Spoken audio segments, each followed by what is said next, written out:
Also, remember to follow us on Twitter at Kmega4. I don't know. I gotta look at it more closely than what I saw at the showcase.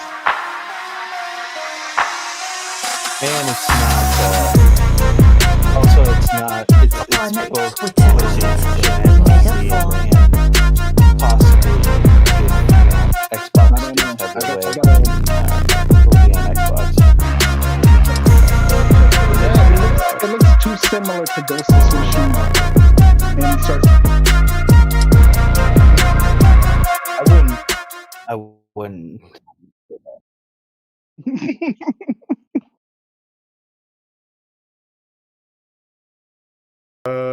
Ain't no need for no intro, ladies and gentlemen, because y'all was hearing us talk in the background while the intro was going. Because you know what's going on here? We had to go back.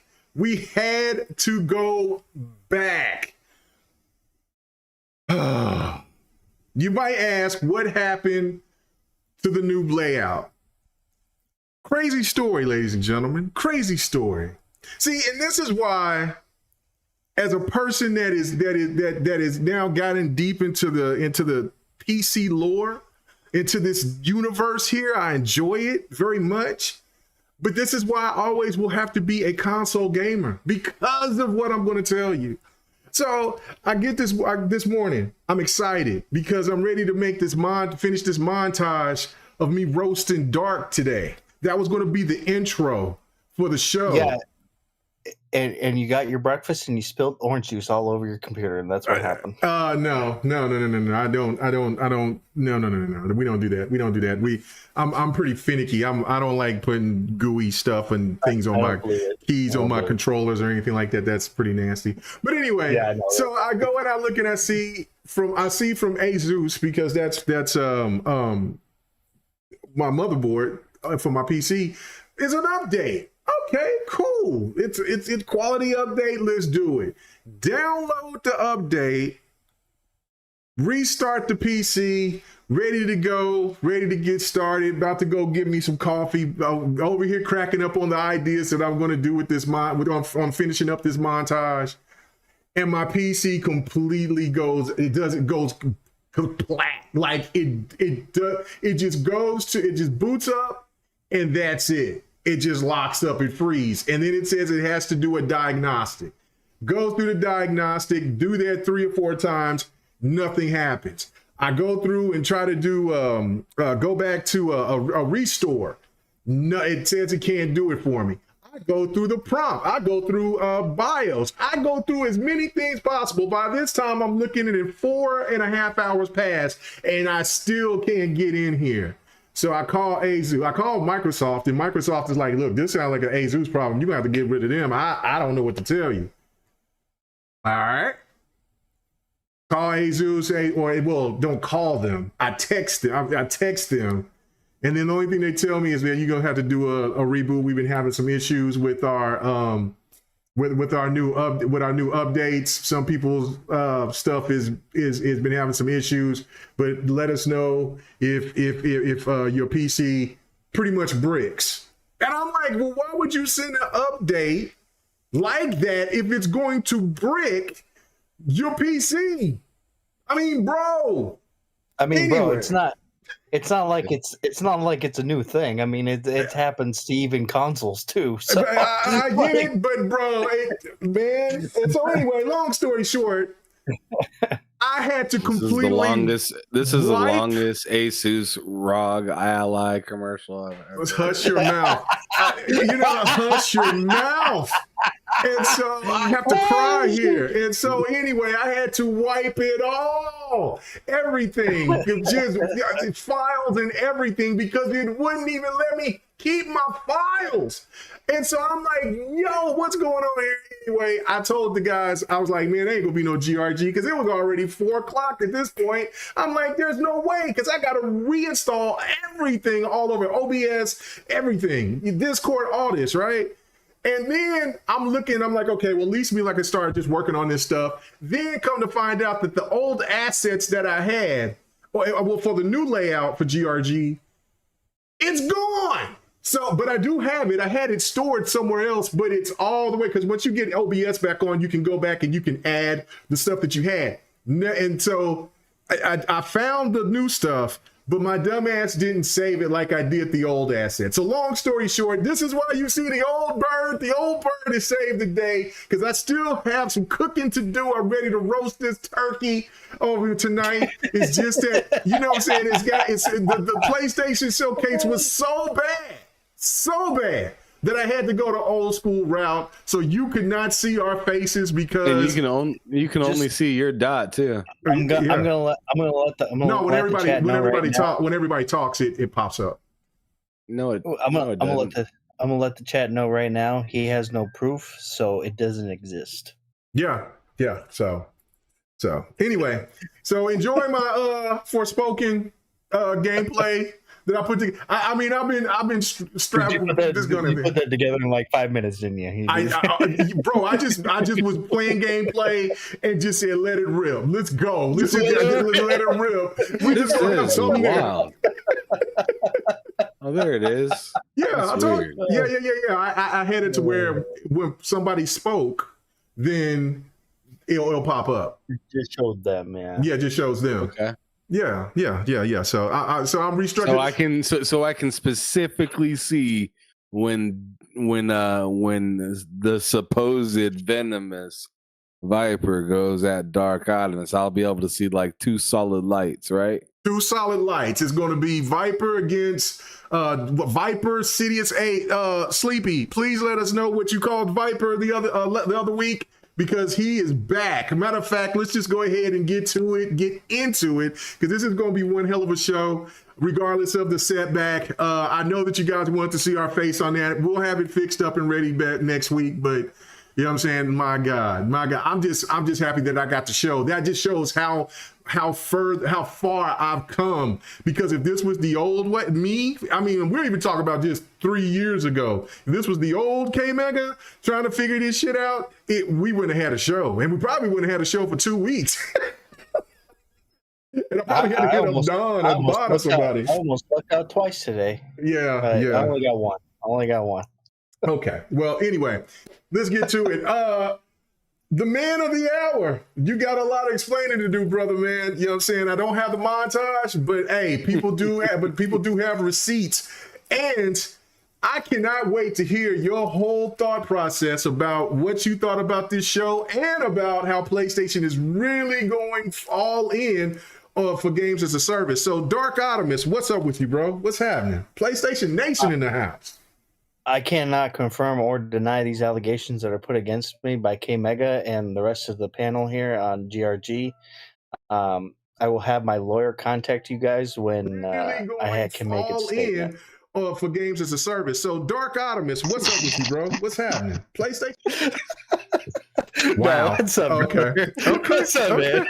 Listen, I'm happy to be here, bro. Listen, I'm happy to be here because I love the shenanigans. You know me. You're going to get cooked tonight. You're going to get cooked tonight. I tried to hit up a couple of PlayStation games, but they didn't hit me back. So I'm not gonna get cooked because you know why? I'm the only PlayStation dude on here, so I ain't gonna get cooked.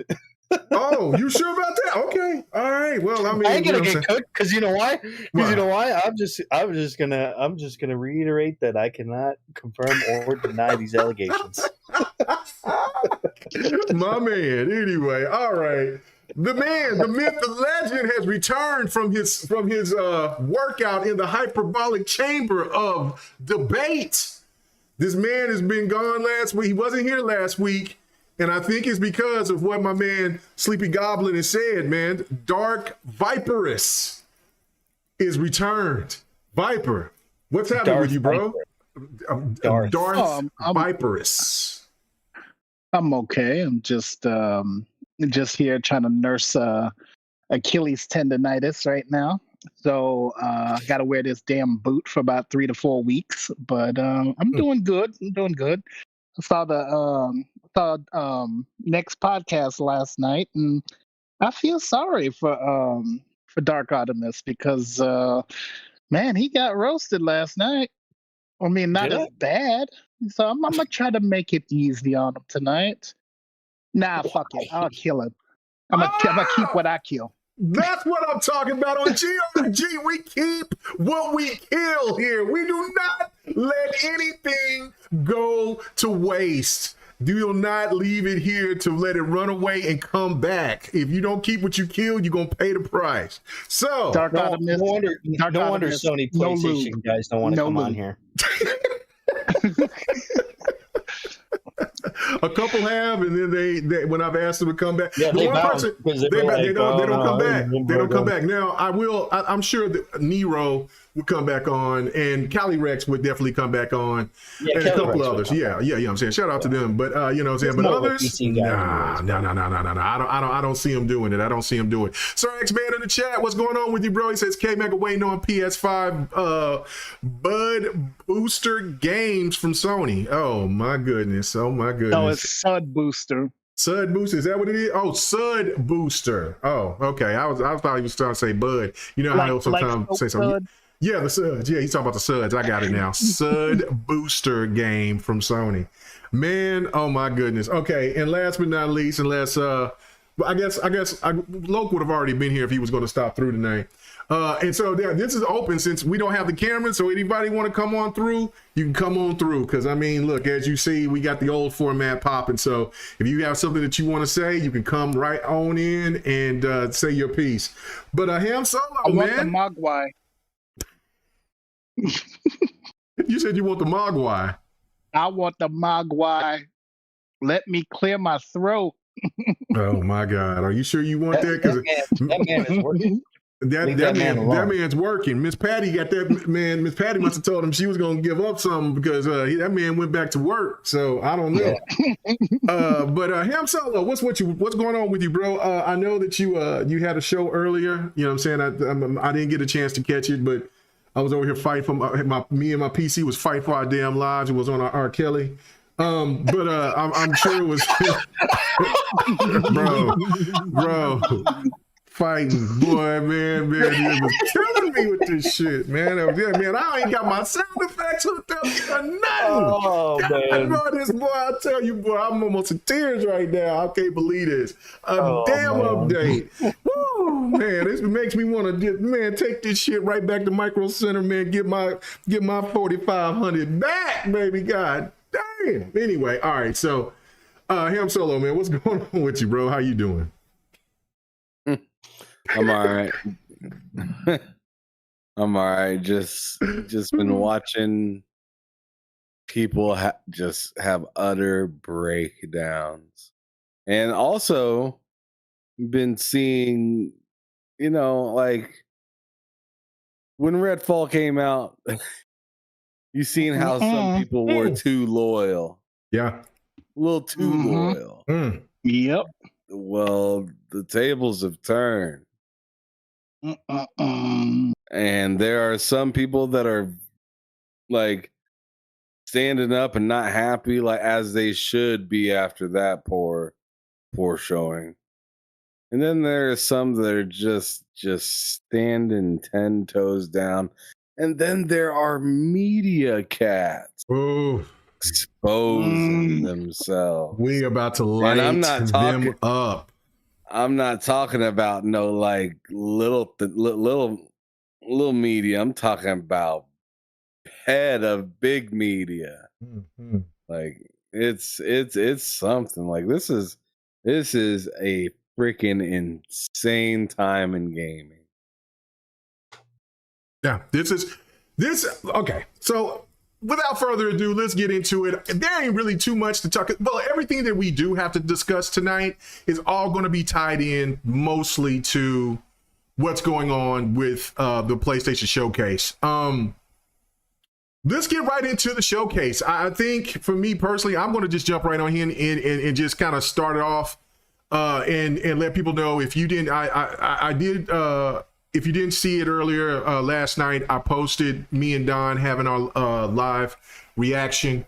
And after the show, like I said, I always like these type of shows because I know that there's going to be games that I want to play.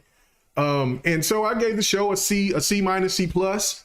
But there was times that I was definitely talking about like, oh, I can see people being upset about this. I can see people crying about this. I can see people this. But then at the end, I was like, when and I was trying, like, you know, I'm trying to be as cool as possible because at the end when Jill Ryan popped up there, I was like, wait, hold on, is that it? And I'm trying to be cool about it, but bro, I'm like, but I wanted to start laughing because I, you know, I was still, you know, because I don't care if I'm sitting here trying to get messy as hell, but I'm saying, you know, saying I'm trying to hold a standard for Devin the Gamer, bro, but I'm ready to get messy. Like, oh hell no, I know it, but this is GRG. The mess is going to be slung tonight, man. I can't wait.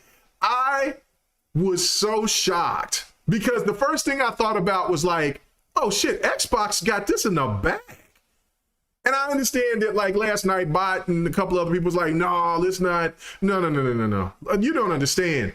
Redfall was the saving grace, believe it or not. Because of the fact that Redfall came in as such a disaster as it was, it opened up everybody's eyes at Xbox. And even if their eyes wasn't open, Phil made sure, yo, this shit's gonna have to be legit. And I mean legit.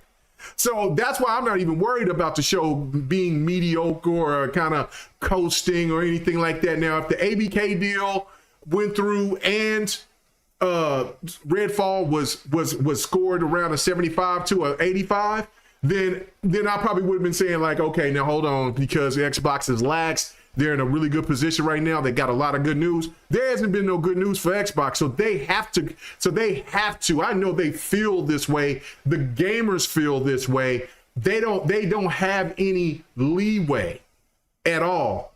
And I just felt like PlayStation just gave it to them. Now, I'm going to go to you on this one first, Ham. I'm going to leave Dark for last so he could try to copy what everybody says and then try to play friendship. Yeah. We're going to do that. We're going to do that. Oh my we ain't gonna let you go first. We're gonna get ready to beat them damn legs tonight. You're gonna get this. I'm gonna stuff you that. ain't beat no legs. I'm gonna stuff that chipmunk ass big ass head of yours right next to my shield. You know what I'm saying? Shot out. I'm gonna stuff your head into a fucking trash can. That's all. Let's go. Do. All right. That's cool. But we gonna see. But anyway, so Ham, your overall thoughts about the show, from what you enjoyed, what you didn't enjoy, all of it. Like, I mean, we kind of all heard each other what we thought about it, but I mean, for the people who hasn't listened to what you've said or what anybody else has said, I just want to hear it from top to bottom. What did they do right with this show, and what did they do wrong?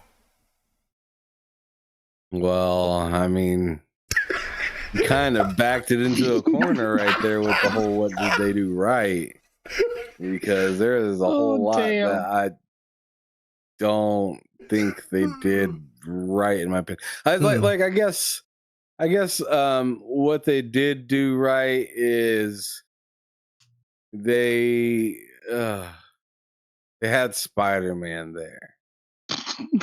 Oh man.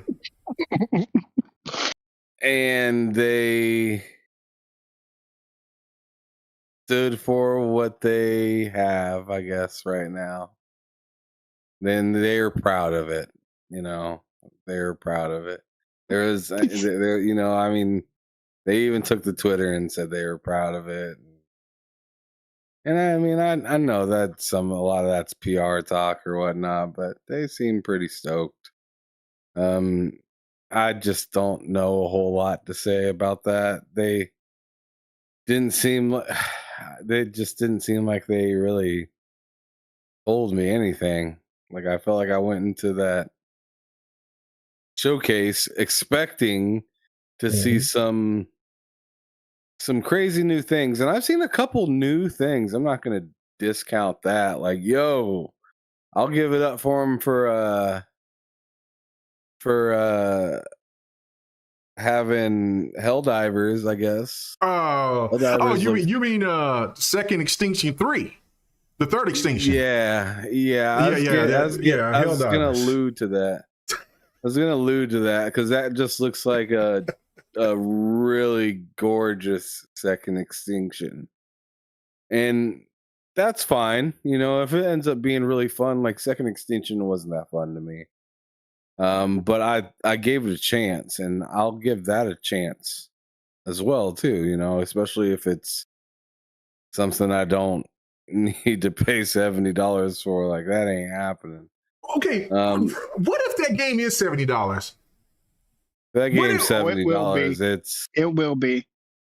It's gonna be kind of tough. Dark, do you think that Sony was? You think Sony gonna really try to get us with that game for $70? I don't know. Oof. I don't know. The first one wasn't. The first one was more of an indie though. Okay. And I know you guys compare it to Second Extinction, but Helldivers 1 came out way before Second Extinction. Oh yeah, no.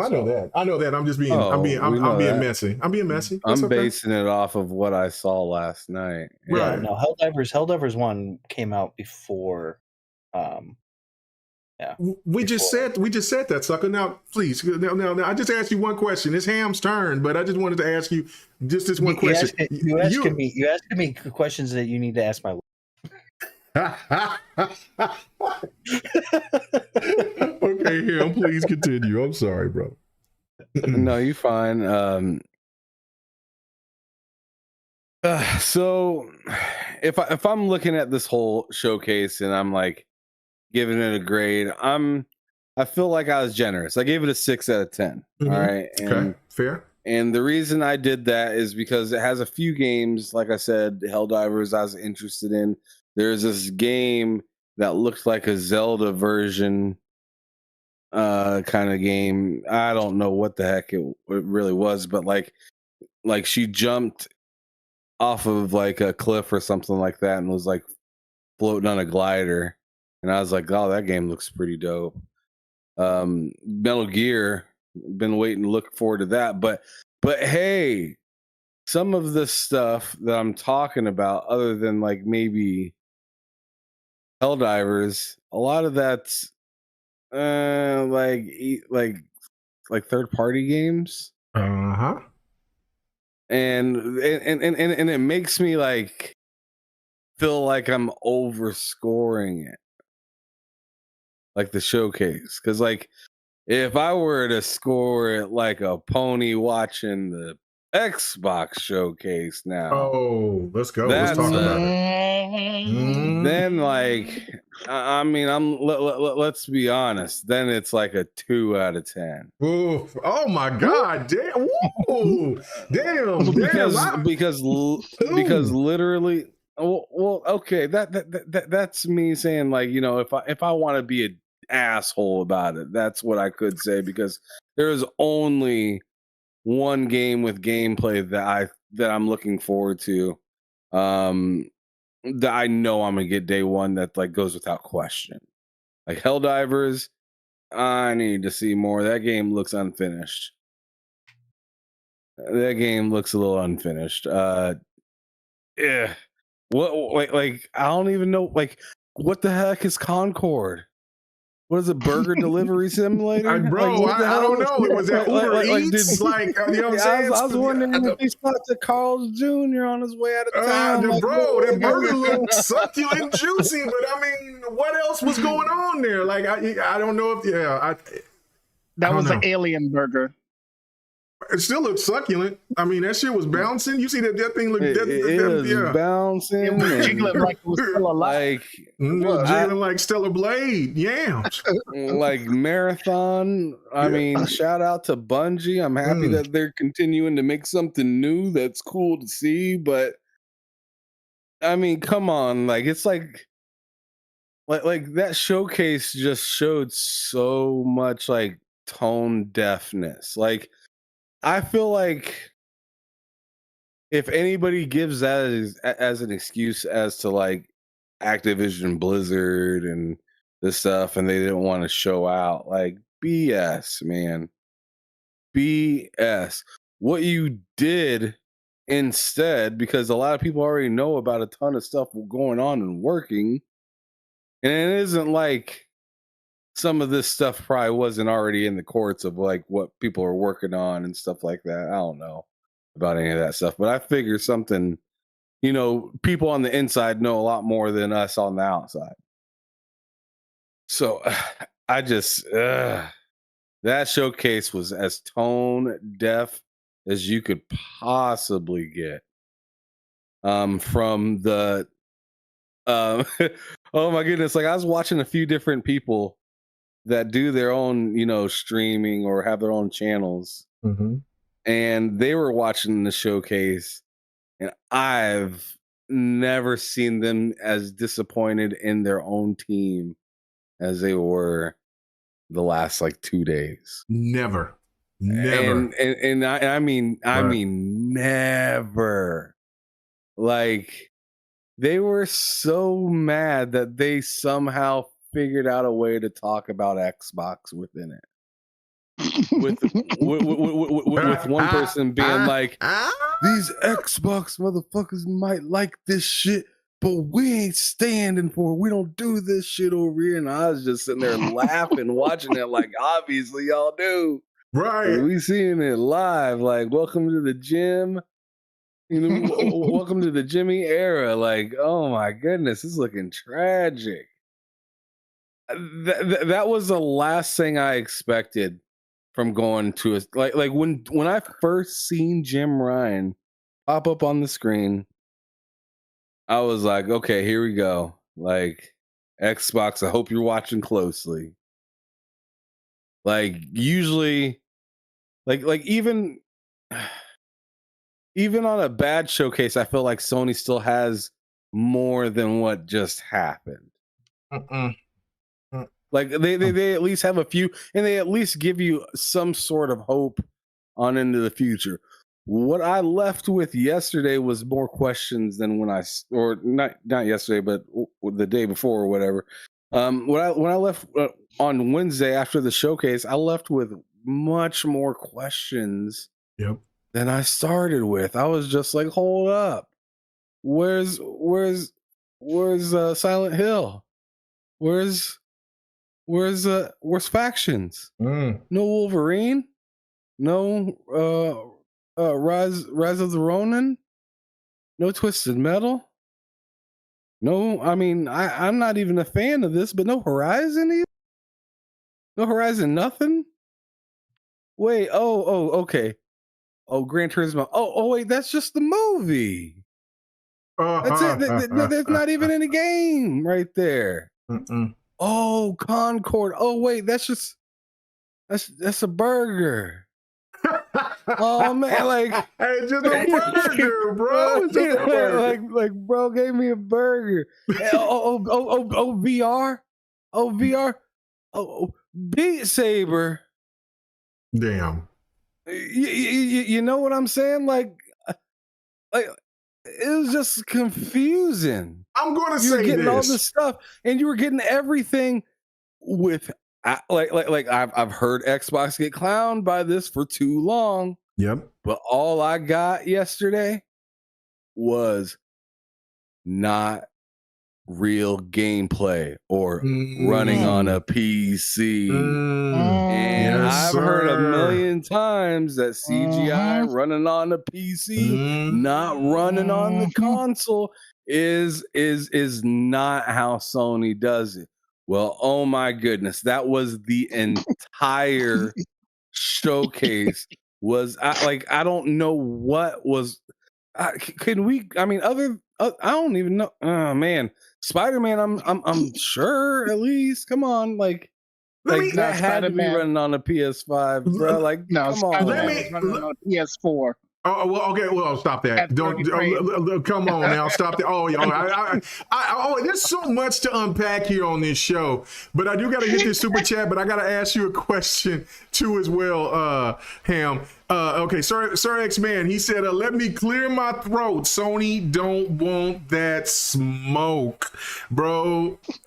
Man, we are going to get into this. I can't wait. I've been holding back for too long, and I feel like Superman. I feel like Spider-Man. I feel like one of these superheroes that see one of these stands coming up here talking about this and that, and I hold back. I just slap them. I don't even punch them. Yeah. But I'm going to hit you today. But I gotta ask you this though before I get ignorant later on. the thing with Spider-Man, didn't it? It felt to me, and I enjoyed looking at the clip. It looked fun as hell. I can't wait to get my hands on the game when it'll eventually come to PC. That's just my prerogative. And for if it, you know, but it seemed like that game, it did have a graphical leap, but not as significant as a leap from what you've seen from Horizon Zero Dawn to Horizon Forbidden West.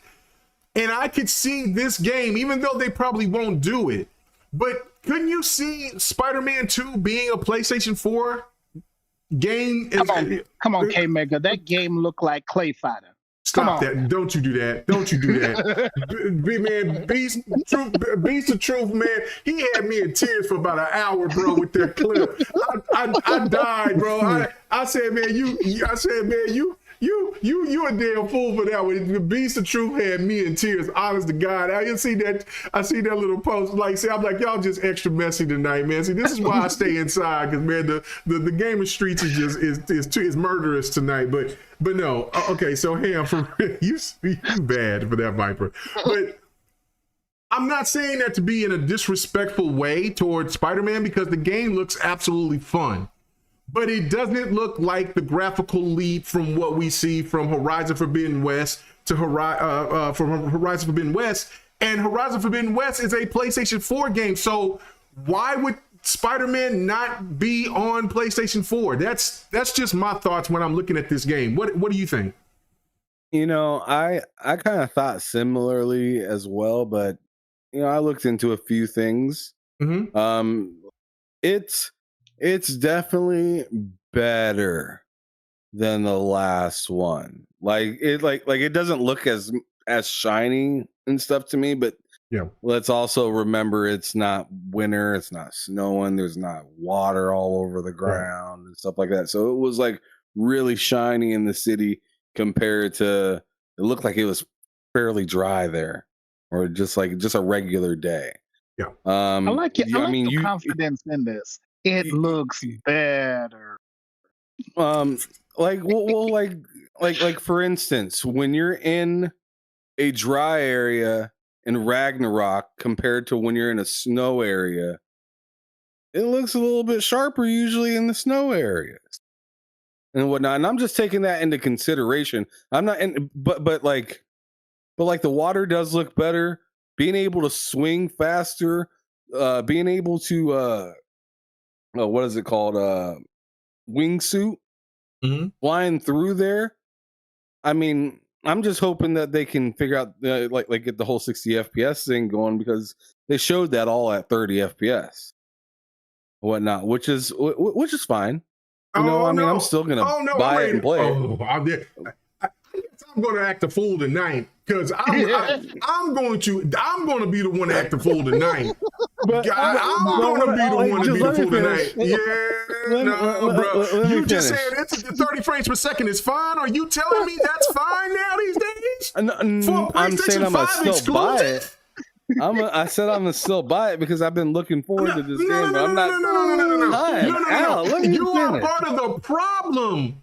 You are a simp if you play 30 frames per second games. This is what I was told. Oh, well, I mean, you play 30 frames per second games. I do, but I'm told I'm a simp. So if you're going to play a game that's going to have a 30 frames per second mode in 2023, then you are part of the problem. You can't play that. I mean, you that's must fine. Demand better. You must demand better for your PlayStation 5.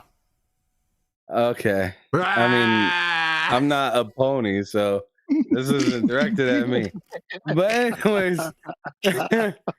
anyways, I mean, I'm assuming they will have a 60 FPS mode, because it'd be weird for Insomniac to change after the last two Spider-Mans, even though, if I'm keeping it real, the very first Spider-Man, 2018, that one I don't think came out with a 60 FPS mode at the beginning. Maybe I'm wrong. I don't think it did either. It didn't. It did not. I bought it day one, but I don't remember. I didn't pay attention to it. It didn't. Okay. Okay. So we were all simps. Okay, I got you. So, but yeah, I mean, I I thought some of the new features that were in it were pretty dope. I thought it like the Spider-Man all around to me was pretty dope. I was happy to see it. I'm happy to get it. Do I think it's like what you were talking about just a little bit ago, as much of a graphical leap as Horizon to Forbidden West, Zero Dawn to Forbidden West? No, of course not. I mean, just the way the water and everything is on that Decima engine and stuff like that, like it's insane. Like, I hate Horizon Forbidden West, but that's the one thing I give it credit for, is like how good that game looks. It's really impressive. But I don't think Spider-Man's going to be on that level. And like some of those character models that you're fighting and stuff like that, they look mega generic. And I mean, like, not Redfall bad, but pretty bad. So and that was one of the things that kind of bothered me with with Miles Morales. I was just like, it felt like I was just fighting the same like enemies over and over and over, and it seems like it's going to be kind of more of the same of that. Yeah. But it's a good game. But I have to say this before I pass this off, because I know this circle is gonna be a long run. So yeah. Well, I mean, you better jump in. You better jump in. You better jump in when you can. So the last thing I want to kind of get off my chest real quick, and the thing that really kind of dropped my points probably the most in that entire event yesterday. It wasn't the games that were shown. It wasn't Square Enix with their fucking bubble game. Listen, man, we popping bubbles. And like that was the most tone deaf game. But if I really want to talk about what the most tone deaf thing was in the entire event, it was when Jim Ryan had the nerve, after showing a movie, to get on stage where everybody's already sunk to the low, and they are like the back's already broken. Oh shit! Blood's coming out your mouth. Like you can't reach for your phone, and he comes out and says, "Would you like to stream?" Woo! Let's go. That to me was like the twist. That was the twist of the sword moment that let you know that they don't know what the hell they're doing. Because I was sitting there thinking, after seeing, Square Enix's bubble game, that, man, they really need to get acquired by PlayStation. They don't know what they're doing. And then after that show, I was like, I don't know if they should be in a relationship, because neither one of these dudes know what they doing. Hell no. Like that just looks like a messy relationship. Like, I don't know, man. I don't know. Go on ahead. I'm done. All right. So, before I go to Darth Viperus, I do have to give a disclaimer for anybody out here that's looking for GRG to be even killed tonight. It won't happen. Not tonight. Not tonight. Kmega will not allow even kill. I will not. I only want to keep what I killed tonight. And I want to kill the PlayStation stands with every word that I say tonight. And I mean every last thing that I say. I am so appalled by them trying to hold a standard to Xbox gamers by saying you should want more. You should demand more. And at the same damn time, in the same breath, I mean, this was only less than 2 weeks after Redfall? Or 2 weeks? Not even a month? In the same breath, you guys are out here already talking about this wasn't PlayStation's fastball. This right here, PlayStation was holding the best for last. So you mean to tell me now, when you guys were out here trying to tell us, wait till E3, Xbox, you guys got to stop doing that, man. Y'all got to demand better. You mean to tell me y'all gonna wait for Jeff Keighley's show? You mean to tell me that you guys are gonna go ahead and wait for Tokyo Game Show? You gonna wait for the VGAs to save you? Is that what we talking about today? Is that what we're talking about today? I mean, I'm over here trying to fight for my damn PC's life right now, and I should have been out there with the shenanigans over here throwing the utmost heroic shade that I could throw at these damn stands. But instead, I'm over here trying to have a show. I'm trying to get it together. So I'm going to throw it out tonight. And to me, I'm looking at you guys is that if you are coming out here telling us to wait for that we should wait for anything, you should automatically cancel and get out of the content space. Period. Stop it. Demand better. If you have a 30 frames per second Spider-Man option, you're a simp. You gotta demand better. This is what I was told from PlayStation, from a PlayStation guy that gets all types of kudos and love, and from a I don't even know what he is. I'd say a coat rider from RDX.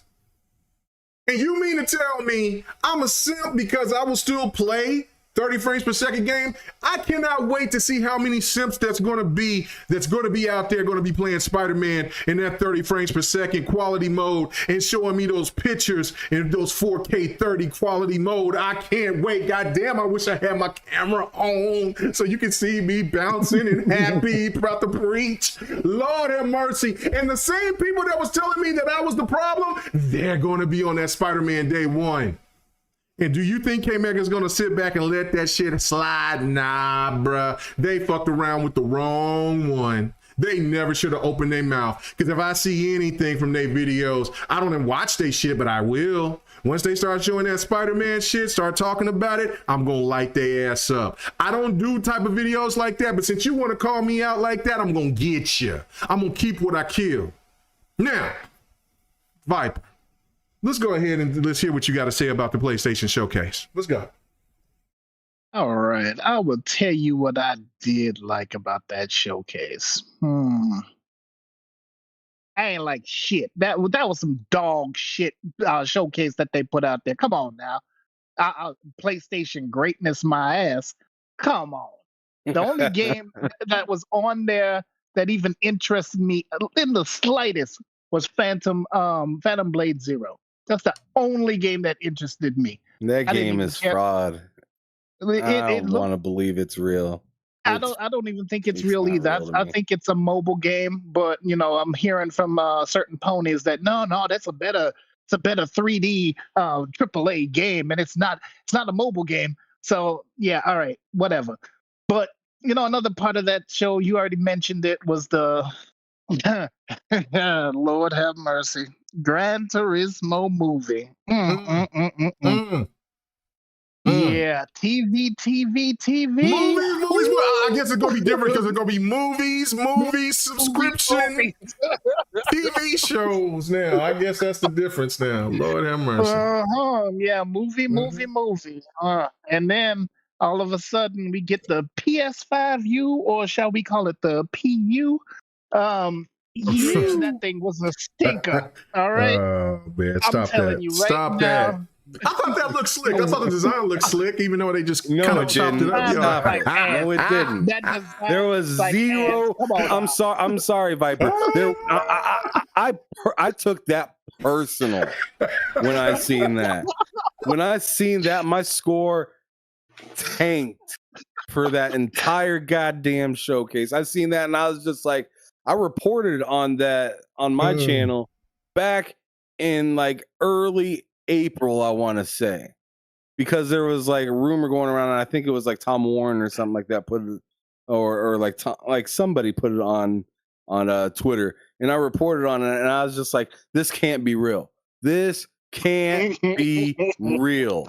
You guys are talking about streaming from your PS5 when you could do that with a backbone or a controller with a $5 clip. And you're trying to give me like, but see, they already tried doing this with the Vita and the PS4. Remember, they was already doing this already, and then now they're doing. But that was a real console. Exactly. That took games. Jeez. I don't know what the hell they were thinking, because I mean, if you're gonna bring out a dedicated handheld, bring out a dedicated handheld. Don't give us no damn streaming thing for remote play. Come on, we can use our phone for that, just like you said, and also use the backbone, because there is a dedicated PS5 backbone that can hook up to your phone, and it looks like a PS5 controller. So I'm like, come on now. Oh, we want to make sure that you have the best features of the DualSense controller, and so we have an 8-inch tablet. Yeah, take that 8 inches and shove it up your ass. Jesus, motherfucker! I can't believe that they would even do something like this. And then you have the audacity of some of these ponies that want to damage control for this shit. I mean, I saw some of the streams. I saw MBG. Oh, he was pissed, dressing up as Snake. That was funny as hell. I saw Lucas. He was fucking pissed too, trying to damage control for that. I mean, Saltiest Gaming, trying to damage control. Foxy Games UK. I'm gonna name every last damn pony and call your ass out. We ain't on camera tonight, boy. There's gonna be no witnesses. I mean, every last one of you. Even Mooch. Mooch was kind of that was kind of sus right there. Anybody hear Crossfire today? No. Anybody? No. Shout out to Mooch, but no, I was over here fighting for my computer's life to try to get this show going. Yeah, I mean, they down bad. Ooh, and I'm ready to just like, I like to serve up some nice little, what's the word for it? A shit pie for them, because they kept on dealing us shit pies every time Microsoft messed up. They were right on our ass. Well, now it's time for us to come back and get on their ass too, because where's that PlayStation greatness? Y'all suck.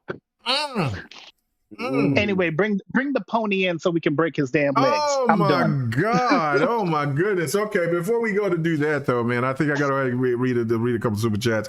Man, thank you so much, Hanosis. You know what I'm saying? Angel Azel 7. You know what I'm saying? He says PlayStation dropped the soap. He says the Xbox conference is gonna be awesomeness. He says, "Great, love the green." He says, "The green, I love green." The show, like, listen. I understand that people are. They dropped the fucking. They did. They dropped, bro. Oh man. Okay. All right. Before we go to Dark, because I can't wait to hear what Dark has to say here. See, on next. You know what I'm saying? Like it's a little lighter there. Like my brother is you know, he can say whatever he kind of want. He can say whatever he want to say here, but there's consequences here. There's not so much in next. I can't wait to hear what he got to say, but I do wonder with this, when people are keep kind of trying to, when I kept seeing the stuff today where people were trying to make this opinion saying that Sony was holding back and waiting for Microsoft. Why Sony just didn't? No, they got a secret showcase. Right. They got a secret showcase to wait for Microsoft, then drop the Kablooah blast because of what? So they wasted time and money, and that's something Sony is not about trying to do. They're very frugal. They're not trying to spend no money. You know what I'm saying? So if they didn't shoot their wad with this one, then obviously Jeff Keighley ain't gonna save them, because most likely what Jeff Keighley is gonna show us maybe some, you know, Jeff Keighley is gonna do what Jeff Keighley does. Especially it's gonna be mostly a Kojima fest, because it's gonna be maybe potentially 2 to 3 games that Keely will talk about, maybe just mostly 2, because I already seen him throw shade at Konami about Metal Gear Solid 3. I don't know if you guys get to saw that. I saw that today where he was asking who is the director, who is the developer. Like, bro, like he ain't even hiding his affiliation. So again, that show will probably show we'll show some PlayStation games, but it's not going to be what PlayStation was supposed to show. And like I said earlier on a live stream, big shout out to Pred, because Pred said it's not normal to see Sony come out early and show something, show what they have. So either there's 2 things. One, they're going to bring something that's all world, that's going to shock and awe us, or they don't have anything to show. And the more and more that we're finding out more information, we'll get more into that here later on tonight. But it looks like Sony is in that sparse-isk, not all the way sparse like with the PlayStation 4, but they don't have all the things, all the games that people were expecting them to have ready close nearby. I think that they're a few years away. So Dark, what is your first thoughts about this whole situation with the showcase? I know that you wasn't pleased with it, but I also want you to try to give some kind of highlight of some of the things that you've seen that gave you some promise, that show you that Sony is going to be coming, really strong, if not in 2023, but definitely in 2024. Talking about, man, that showcase was an 11 out of 10, bro. You know? Oh, let's go! Let's go! My man said he's gonna hold the line. I love it. Let's go! Oh, here we go! Let's go!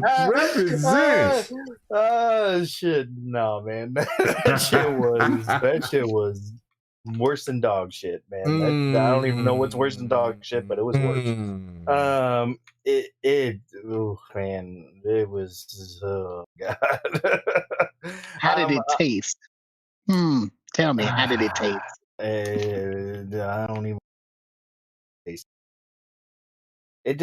It wasn't definitely not anything I was expecting, man. I am very upset with PlayStation and what they did there.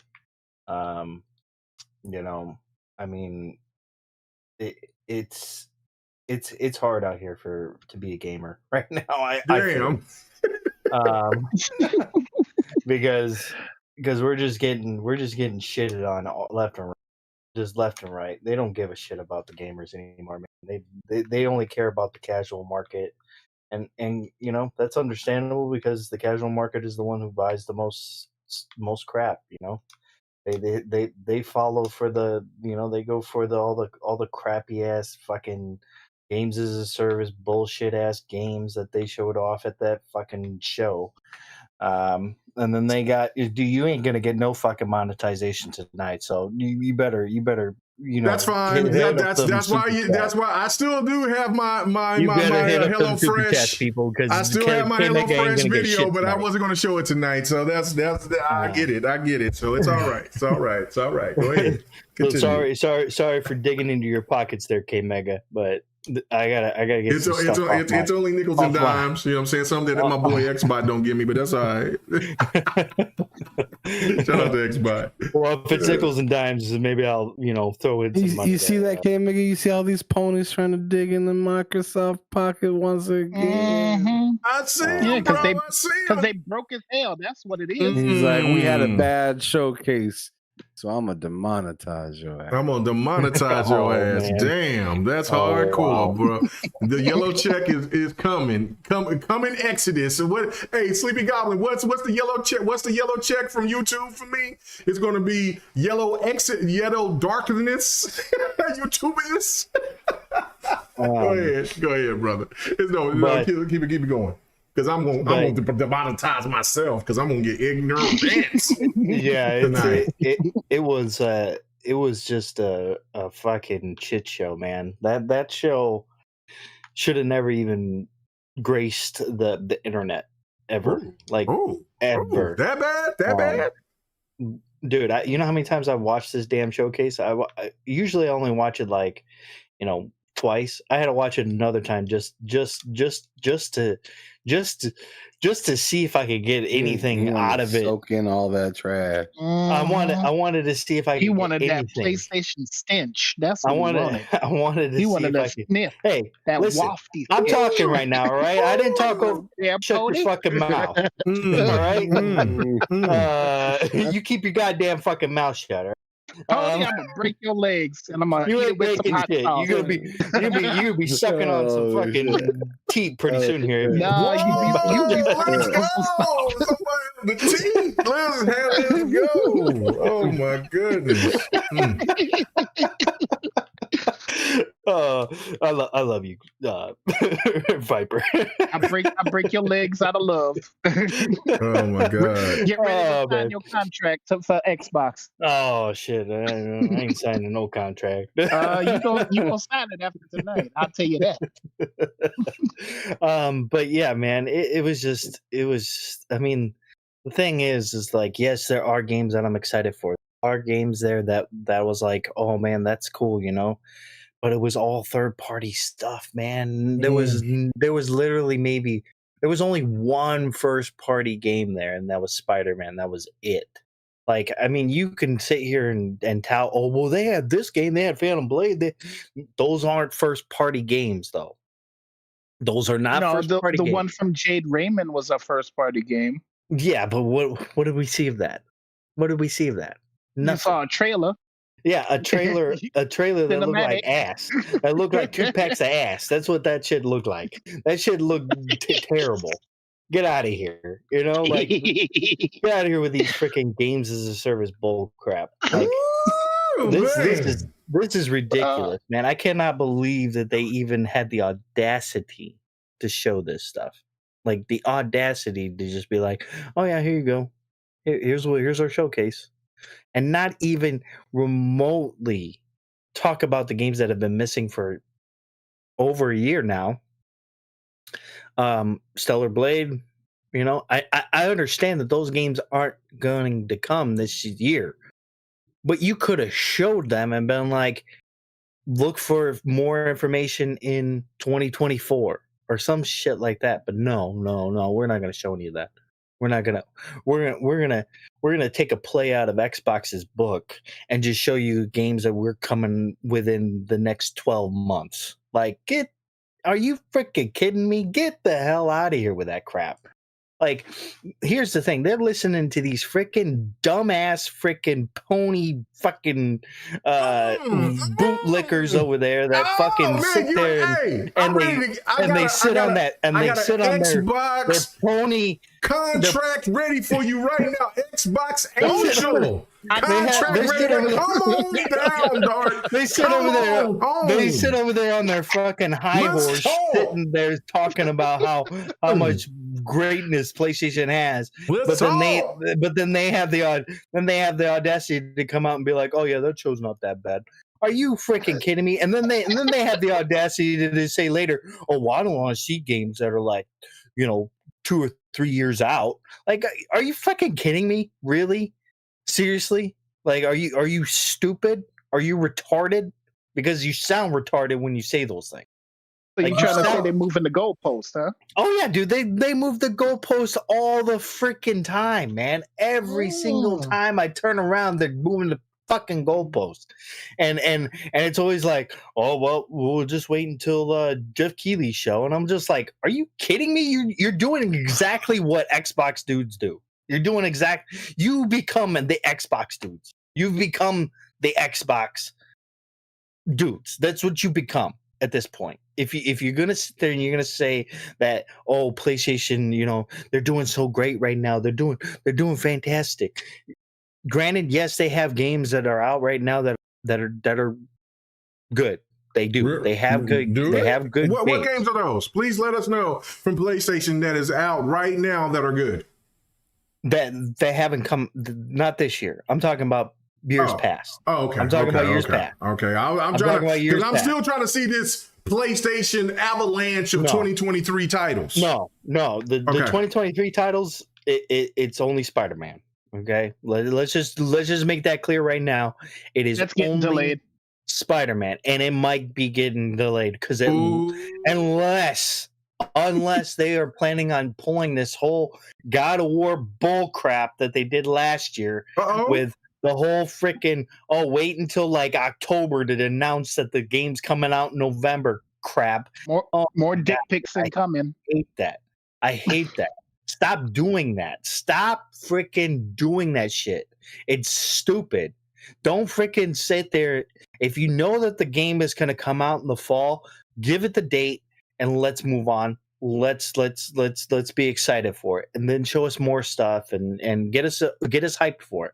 No, they want to play it close to the chest because they're afraid of some deal that Xbox is probably going to get anyways. They're sitting there and being like, well, we don't go through. You sound fucking retarded, all right? You sound like an idiot. Man, get that share this out, man. Hit that like button, man. We got a PlayStation Dude about to defect. Let's go. It's mind-boggling, dude. It is mind-boggling. Dude about to defect. He's ready. Ladies and gentlemen, send this out. Am I wrong, though? Am I wrong? It's freaking stupid. And you see it on Twitter all the time. Oh yeah, PlayStation's good, man. PlayStation's great, man. Let's talk that shit. And I'm like sitting here. I'm like thinking to myself, what games do they have this year that are great? Forspoken wasn't great. Wait. That's not first party. No, hold on. That's not first party. Hold on. Hold the door. Forspoken. You know what I'm saying? I am. I'm talking about great. I'm not talking about just good. It's not great, but I'm not talking about just good. I'm not talking about just good. I'm ready to get off when I get off the podcast. I'm ready to get back on me some motherfucking Forspoken because I'm like, this shit getting good now. I get that. I do that with some games too. 25 hours later, but it's getting good now. I'm over here having a good time with Forspoken. I do that with games too. You know, where I'm like, oh, this is really good. I'm still. I want to go back and play this, you know, like I do that with games too. Forspoken getting good now. I'm over here thinking to myself, I'm over here on my neck right now. Like if you see me on camera, like, man, this Forspoken is over here getting good, man, getting hot. I guess we got a pony turned into a bot. Now we got a bot trying to turn into a pony and capture a game that's crap. I know. It's wild. I'm a gamer. I'm a gamer. I'm a gamer too. Unlike these salamanders out here that like to get out here and talk on this goddamn internet, that don't play games but only play like 5 hours and like, oh man, let me tell you, this is what it is. No, bro. I game. Like when people try to come at me on Twitter about you know Kmega, they try to come at me about that stuff. I see it. And you were like, no, bro, he plays more games than you do. I know that for a fact. So, right. Like, I don't like to defend my. And when they sit here, you game. You are a PlayStation dude that truly games, and you're not the only one because I know other PlayStation dudes that game. But you game, and you man, like, look, you outgamed me this year, so like I'm like I gotta catch up. But yeah, bro, like which is surprising because usually you outgame me. So you know what I'm saying? barely, but you be putting in that work. You be putting in that work, though. Just wait till Street Fighter and Diablo at Kmega go outgame you. But that's the thing, dude. Most of my gaming experiences this year have been on the Nintendo Switch. So look at that. Most of my gaming experiences have been on the Switch. Everything else that has come out. Go subscribe to Dark Ottemis. His loyalties is with PlayStation, but it's waning. So Nintendo or Xbox is gonna get him right here. Now he's on contract, man. He's a free agent here next year, man. 2024, I think he's gonna belong to one of us. Team Green, Team Red. Let's go. I'm sorry. Go ahead, Dark. I'm sorry.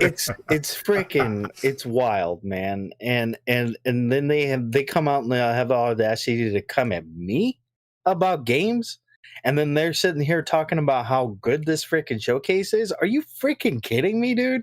Really? It's wild, man. But I'm gonna sit here and tell you what games I actually want to see and play.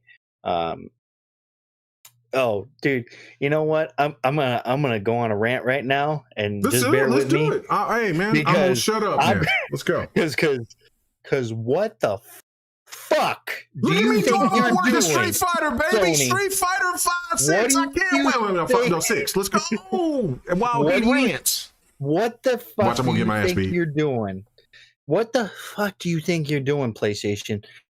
Putting out a fucking handheld that doesn't even come with games or anything like that. It's just a streaming piece of shit. What are you doing? It's the PU. The PU, more like the frick. Yeah, it's the PU. Yeah, you're right. It's PU. PU. It stinks. It smells like dog shit. That's what it does. Those earbuds, though, I will say, I like those, but that's just because I like headphones and stuff. But oh my gosh, man, why would you come on with a freaking, oh my god, I'm done with that. It's gonna piss me off even more. Let it out. PSV, don't even get me started on PSVR, man. At least they didn't show a ton of PSVR stuff. They kind of had a little segment, and then they moved on from that, and I was like, okay, cool.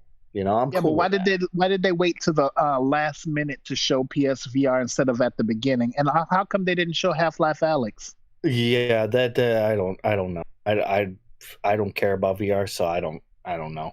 I wasn't even expecting Half-Life Alex to be on PSVR 2. That would have been cool. I mean, honestly, that probably would have gotten me to get a VR when I could, get one that's like $100 or $150 or something like that. Like I ain't spending $500 on a freaking VR headset for one fucking game. So Phantom Blade Zero looked good. I did realize that they did make mobile games before that were Phantom Blade, but now this one's supposed, quote, don't take in quotations on this one because it might be a mobile game. In quotations, it's supposed to be a PC PS5 game. Apparently, I thought Sony was actually pushing for the mobile feel too, weren't they? I guess so, man. I mean, with that trash ass freaking PU that they got, oh my god. Sword of the Sea, which is the same creators that made Abzu, Journey. Absolutely am down to play that because I love those games. Those games were fantastic. Neva, which was it was a Devolver Digital game, and I'm just like, Devolver Digital don't mix. So like I know Devolver Digital, like I have faith in them. The Plucky Squire, which we got to see more gameplay of. That's also they fucked up when Dark is pissed off. Shut your mouth, goddammit! Keep your mouth shut! Tony. No, I love you, sir. No, hold on, man. Let's see.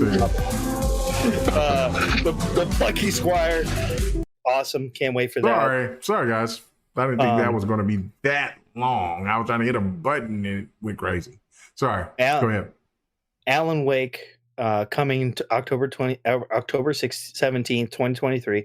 And granted, most of these games that I'm listing are third-party games that are coming to Xbox. So keep that in mind, people. Alan Wake 2, October 17th, which is perfect because it's around Halloween. Can't wait. That's going to be awesome.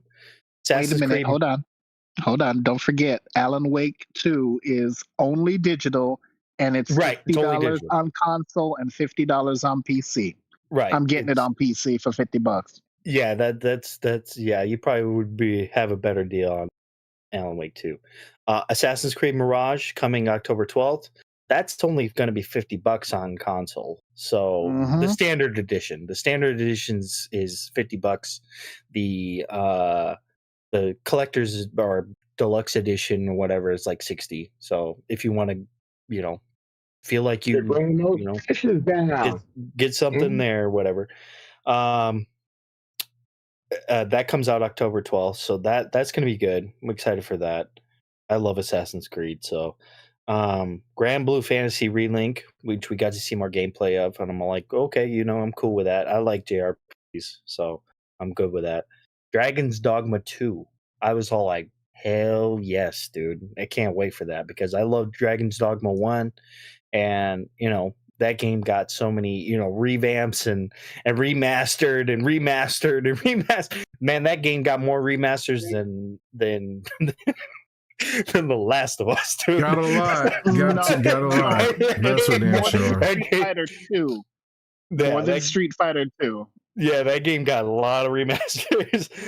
But it's good to see that that Capcom's kind of pulling that back into the fold here. And then Spider-Man 2.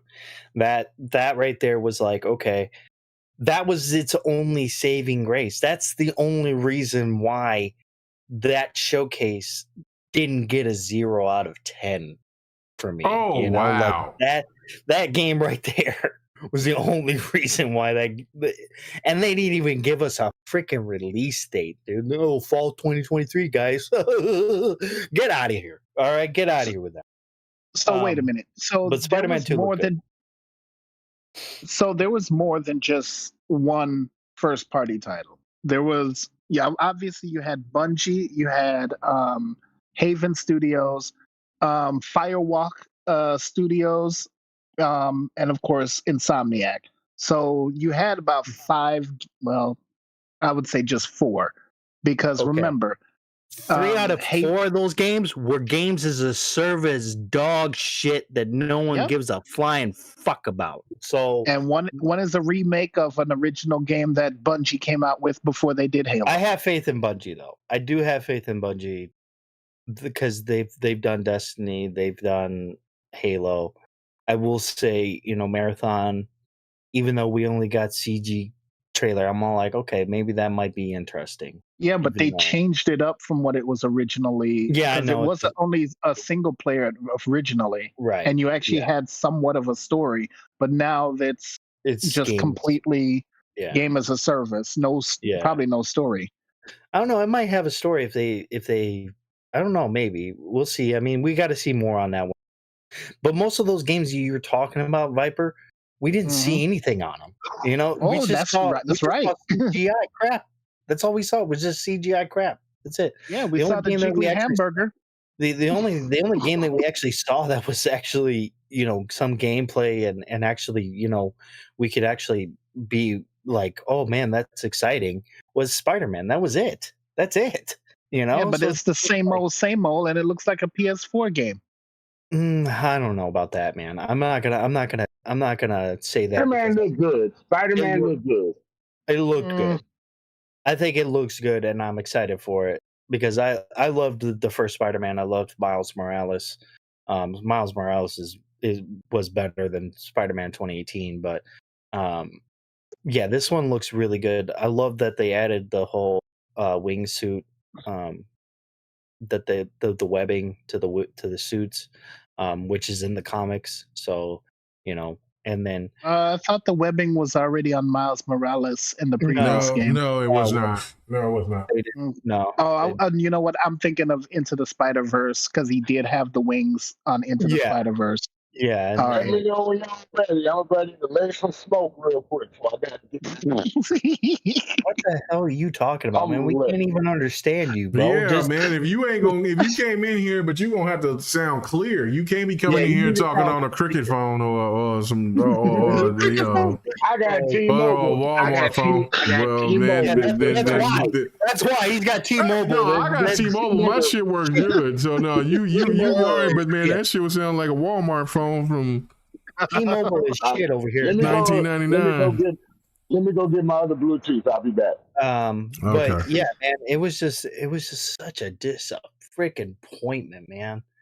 I think it's just because I wanted to see more single player type of experiences than and you know what? It's on me.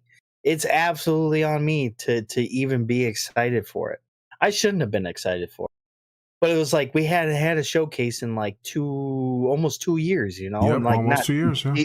18 wasn't months. 2 years, Yep. but yeah, it was close to 2 years. So, and we hadn't had a showcase, and I was like, oh man, we're gonna see some stuff, and then they fucking show Gran Turismo, and I'm like, oh, you know what? Maybe they'll have like a DLC kind of thing at the end there. Nope, just a freaking trailer for a movie that no one gives a shit about. No one gives a shit about that movie. And they want to say it was based on a true story. No one's gonna go see that movie. It is based on a true story, but it's definitely Hollywood-esque. Of course, like everything that's based on a true story just gets blown out of proportion when it comes to Hollywood. But yeah, it was just, God, man, that was just. I don't know how people are defending this damn showcase. I don't know how people are even remotely thinking it was the best thing since sliced bread. I don't get it. Especially when we haven't had a showcase for almost 2 years, like almost 2 years, when we don't get really anything that's first party. We did, but they're all games as a service games. At least that's what they look like. They were all CGI trailers, so like we didn't get anything that remotely got me excited for anything except for Spider-Man and the third party games. But how can you be excited for a third party game when it's going to everything? Like you got to get me excited for the console, and you didn't do that. You almost made me feel like you don't care about the console. You don't care about that console anymore. You just want to move on and do your own thing with PC or whatever you want to do. You made me almost not want to be a PlayStation gamer with that showcase. Woof. Wow. All right. That's strong. Okay. All right. Let me go ahead and just say what I have to say. You heard a little bit of what I said yesterday. I'm going to say this now. Hurry up, Kmega, because I'm about to get started all over again. Oh, okay. Well, no. Before you do, before I do, then go ahead, get started all over again, please do. Your time. I'm just literally looking around and just seeing what's going on, and it's just been nothing but negativity and bad stuff from Sony. From whether it's crying in court, Jim Ryan, or like, I'm not sure if you've noticed or if you've seen, but Jason Schreier just came out not that long ago and had a report. Did you happen to see that, game? Oh, about Naughty Dog? I saw it too. Yes, Naughty Dog about and Bungie. Naughty Dog. We're gonna keep having these freaking stupid we apologize for not showing our game. Oh no! It wasn't just the apology. It's the fact that Bungie isn't. It's the fact that Bungie is in charge of all of live services. I don't know how the hell they pulled that, but Bungie is in charge. So whatever Bungie says goes. Well, that's what the issue is. Honestly, they should be. I'm not even talking completely about that. So earlier, yeah. Brother Jack Move Johnny, good dude. I like Jack Move Johnny. He's really funny. He had a video earlier where he was talking about how Naughty Dog has significantly scaled down their team for the Last of Us multiplayer project factions. So I mean, this is a day after the showcase. Yep. You know what I mean? It's just like, how do you maintain any sort of excitement when you show what you showed at the showcase?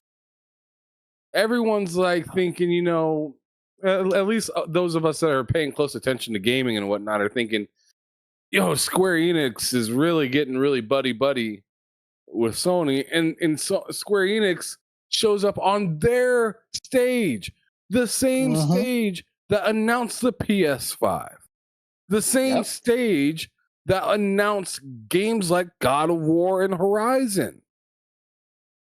They allowed Square Enix to come on stage and pop champagne in the worst way possible. Bro, some freaking games and service Damn. like Splatoon 3. And not only was it bad because, I mean, A, it's just like Square Enix, you're out of touch what the hell's going on. B, it's like, wait a second, this looks like Splatoon.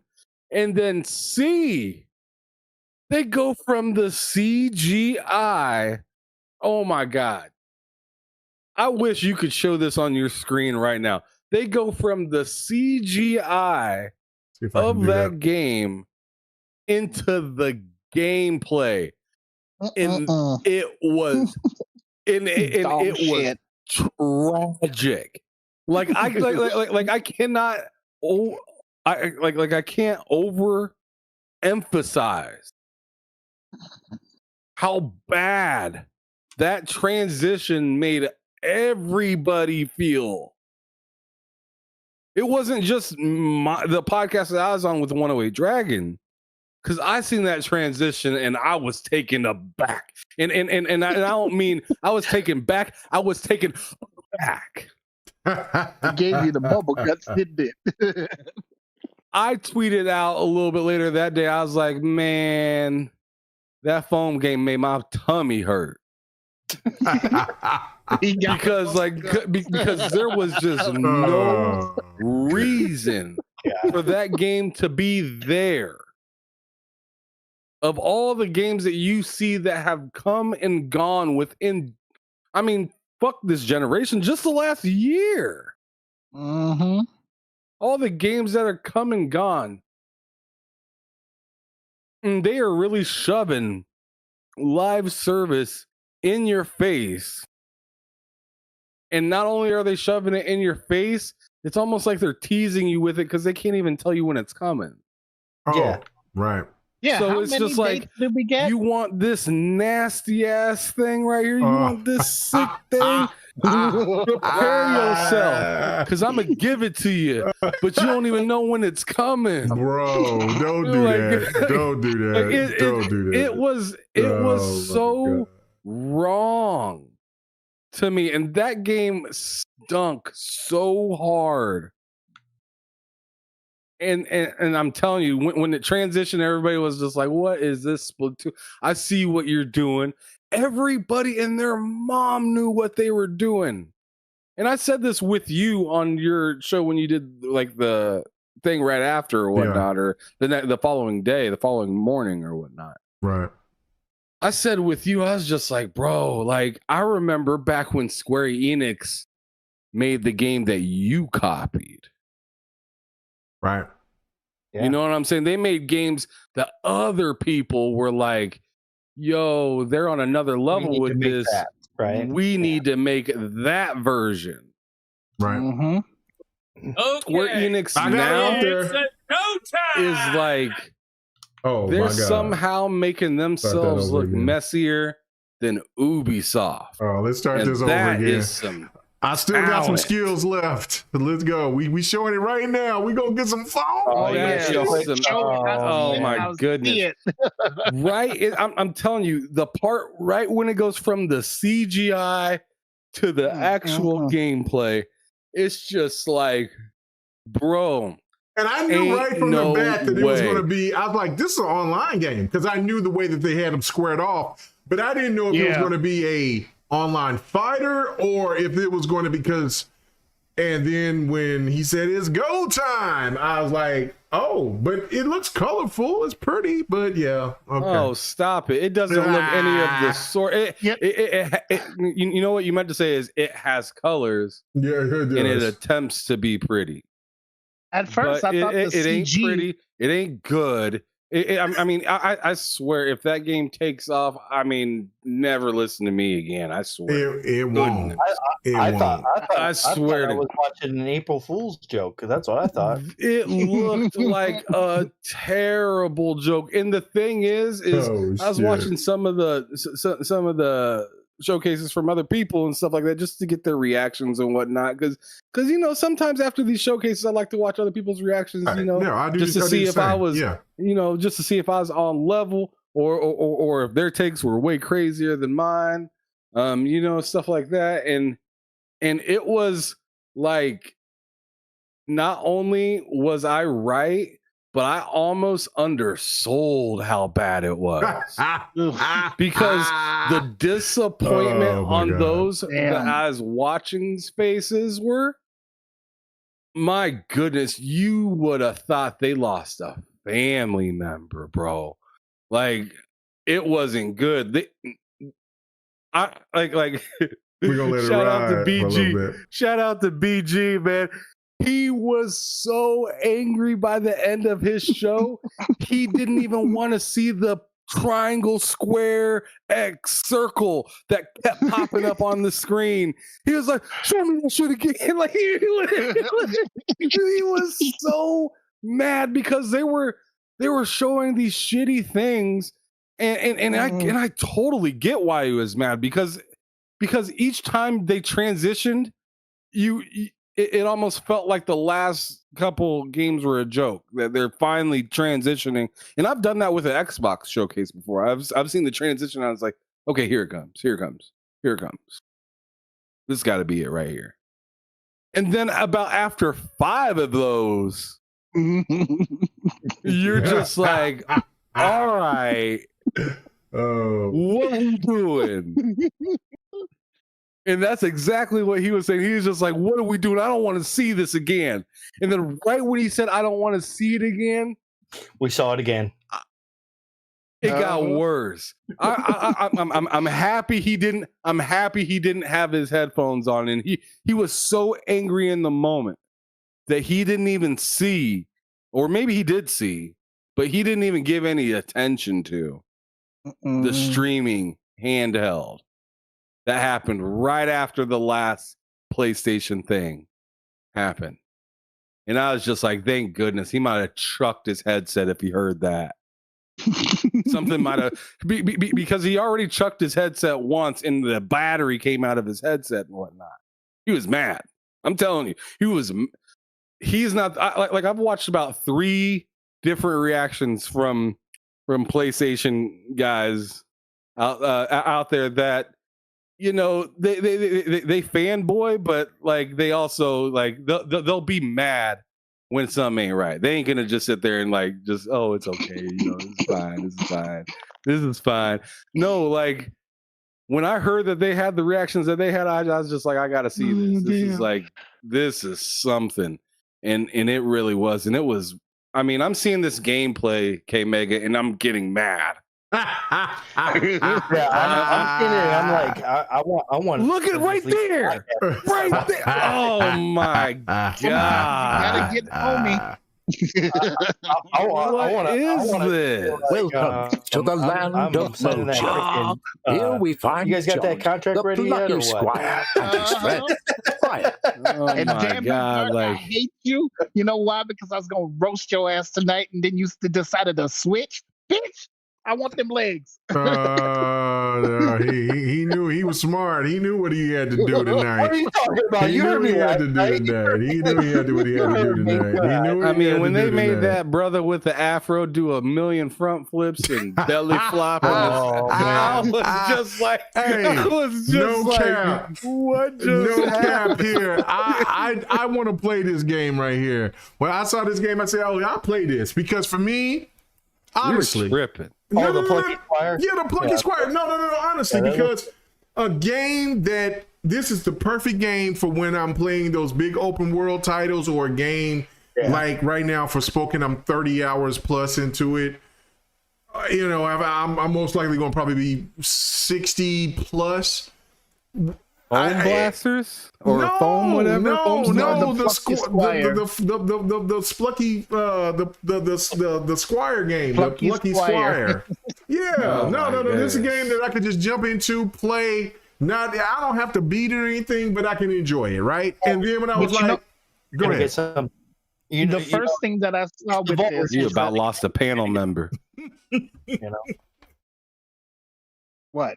No, I was saying that it's Devolver Digital, so you know you're gonna get something Right. good. And that was another thing about it. Oh, this shit right here. Now, this is what I'm talking about right here. I like that whole 2D to 3D kind of thing. It was kind of Yeah, I thought that was really cool. I'll show Oh, this game. Okay, my stream Yeah. was behind. this. Okay, Yeah, I'm you're seeing- behind. Yeah, I'm way. Yeah, you know what I'm saying? That's what it was. At first, I thought this was like their Pentiment style type of game that they were going to show off, but then I saw when it switched from 2D to 3D, I was like, oh, now this looks good. Yeah, So- no, it looks like it's It just a reminded good me fun of game. Tinykin a little bit. Right. That's what I'm saying. Like it's the perfect game for when you're in that down spot when you played a really big title, Yeah.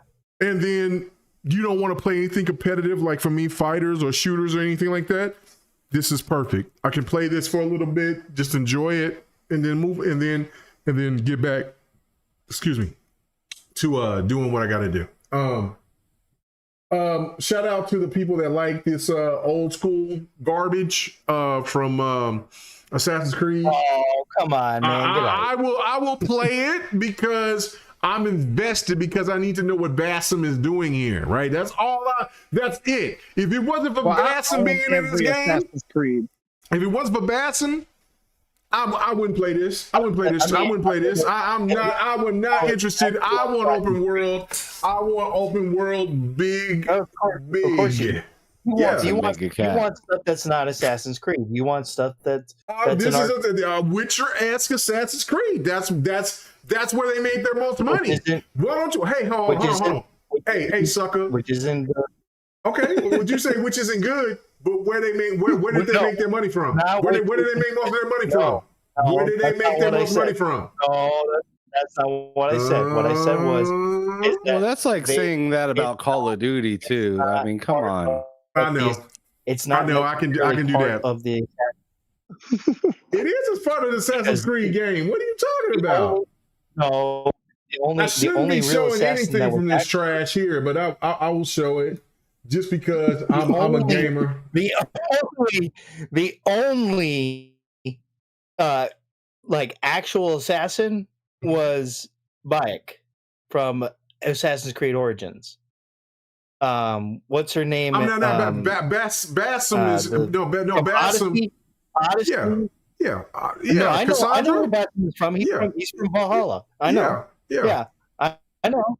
Yeah. But Okay. Valhalla, the dude from Valhalla, and the two protagonists from Odyssey aren't assassins. They're not assassins greatness. at all. Cassandra is greatness. She's very important. You know what? It's a good game. It's a good game. Hey, hold on, wait a minute. Hey, if you're gonna say Origins is anything, listen. I never played Assassin's Creed 2, so I will not talk bad about it because I know a lot of people talk very, very highly of Assassin's Creed 2 and Black Flag. I've never played any of those two games, right? So I will not talk about those games. What'd you say? What'd you say? Somebody almost had a miss up there. Right there. Oh, I did. I know. I was like, Black Flag. I know. That's the worst one. Yeah, talking about demonetized. But no, Black Flag. Yeah. Shit. Anyway, so what I'm saying though is that I have not played Black Flag, and I've not played Assassin's Creed 2. So I will not talk about those games because people talk about how great those games are. But I have played. I played the first one. I've played 3.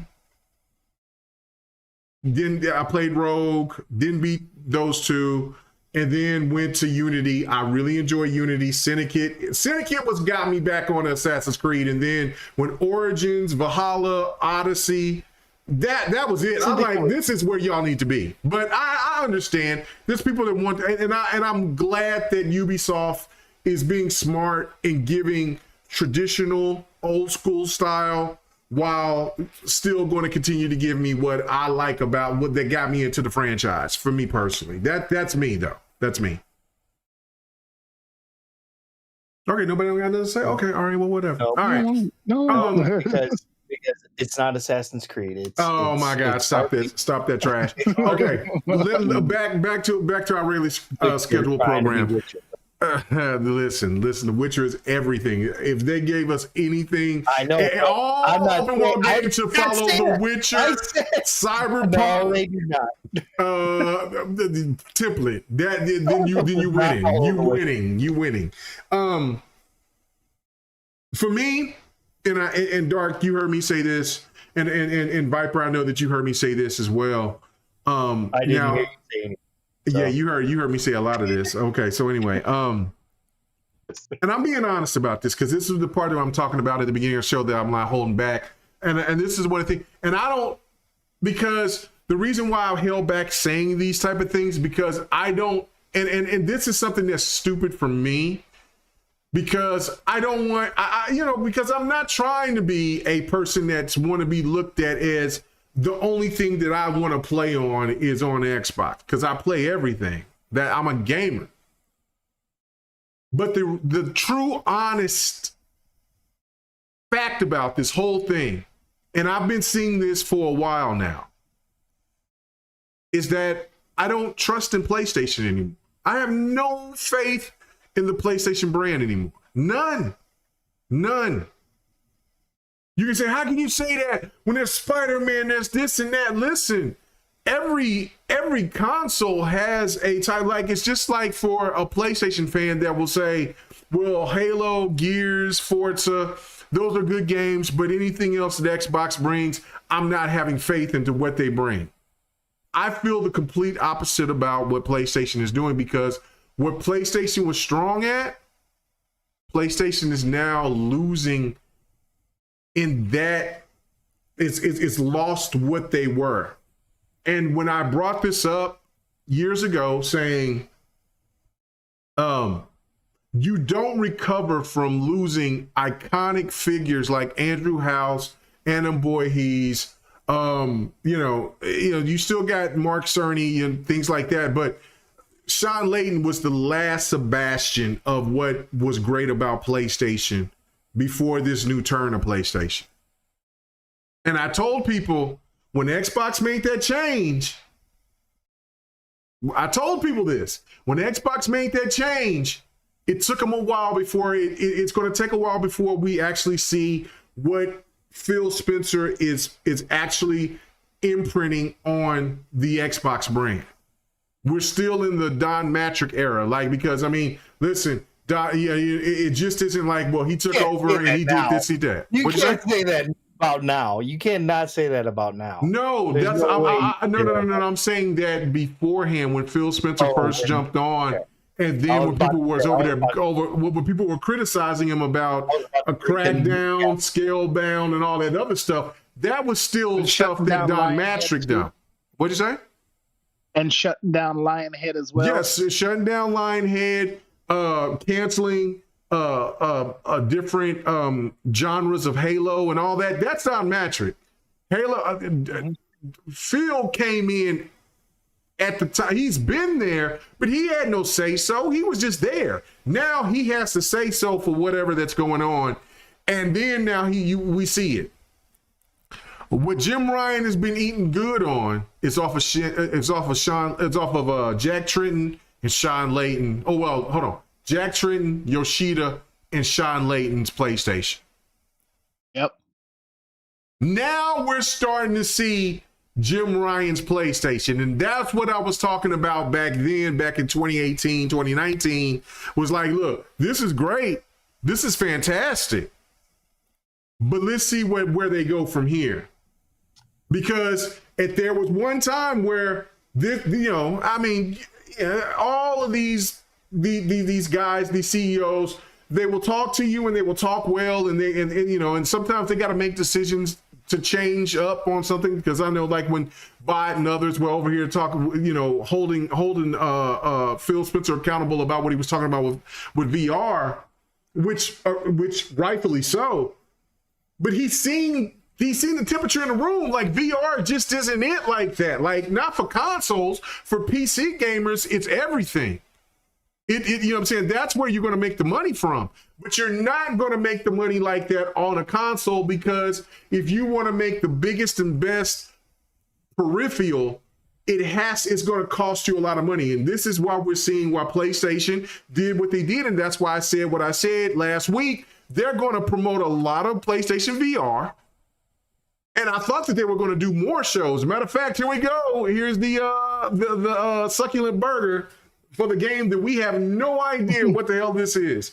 But that's the thing to me, is where Jim Ryan is taking PlayStation to a other plateau, and you hear it. I heard it from when I seen the clips from that MBJ guy. I don't even know. I've never watched any of his content. Yeah, I've never watched any. I've never watched any of his content except for what other people has posted. And what Dark just said, it's going to be, and I said this, it's going to be hard to try to tell people that single player games matter on PlayStation, but then on the other hand, you're going to try to come out here and not force, but give this impression that games as a service is not as bad as what Xbox does. You can't do that. You can't play both sides. PlayStation gamers are not dumb. They know. Even the PlayStation gamers that don't look at the content creators stuff or don't pay attention to the IGNs and all this other stuff, they know. They know better because they see it. They want the Spider-Mans. They want SOCOM. They want a single player version of SOCOM. And then, you know, if we get a multiplayer version of that, that's cool. Whatever. We want another Ghost of Tsushima. We want the continuance to the Last Light. You know, Infamous, Second Son. We want those type of things. We want the Order 1886. Let's see if you bring that back, or if you bring back the one game that got canceled that I thought that was pretty good. The one with the zombies. Resistance? I can't think of it. No, that was well, people were resistance, but what'd you say? What's the name? Days Gone. Days Gone. Oh, Days Gone. That's what gamers want from PlayStation. You have made that console as a single player Sebastian. That's where you won, and the media followed you all of the PlayStation 4. Now to make this drastic change, you heard Dart, you heard this other guy, you heard other people. This is not what Sony is, this is not what people want from PlayStation. They want those big titles. And the sad thing about this, oh damn, did I hit the wrong button? Oh no, it just went back. Let me just hold it. I'm gonna repeat this again. Let's see. I'm gonna hit that. I'm gonna hit it again. Let's see. Well, never mind. Okay, I'll just hit this, I guess. Well, no, never mind. Anyway, what people are looking for from PlayStation are those single player experiences that they have been accustomed to from the day that they've been PlayStation fans. They can get their multiplayers from the third party, from Call of Duty, elsewhere. I don't know if Sony can do this. I don't. And that's why for me is when I see that when there's PlayStation, I've given up on the PlayStation content creators a long time ago. They're full of shit. They put their head in their sand when things go bad, and then they wait until Xbox do something to screw up, or they wait until something that they've been anticipating to drop, and then they come out in full force talking about how much more superior PlayStation is than anything else. They almost hide in the bushes for a while and then wait for something crazy to happen. That's exactly what they do. They've always been doing that. Yeah, it's ridiculous. I'm just glad that there's other people that are seeing this shit for what it is. But you know what? Here's the thing. We see it, but the media is always and that's where I'm PlayStation. Yeah. And that's where Only. I'm finna go. And that's where I'm finna go. That's where I'm finna go with this. That's where I'm going with this. Let's go. That's what I'm saying. Well, I'm hitting the wrong button here. So let's go back to me hitting some gameplay. I'll get back to that here in a second. Find some more gameplay loops. But that's where I'm going. That's where I'm going.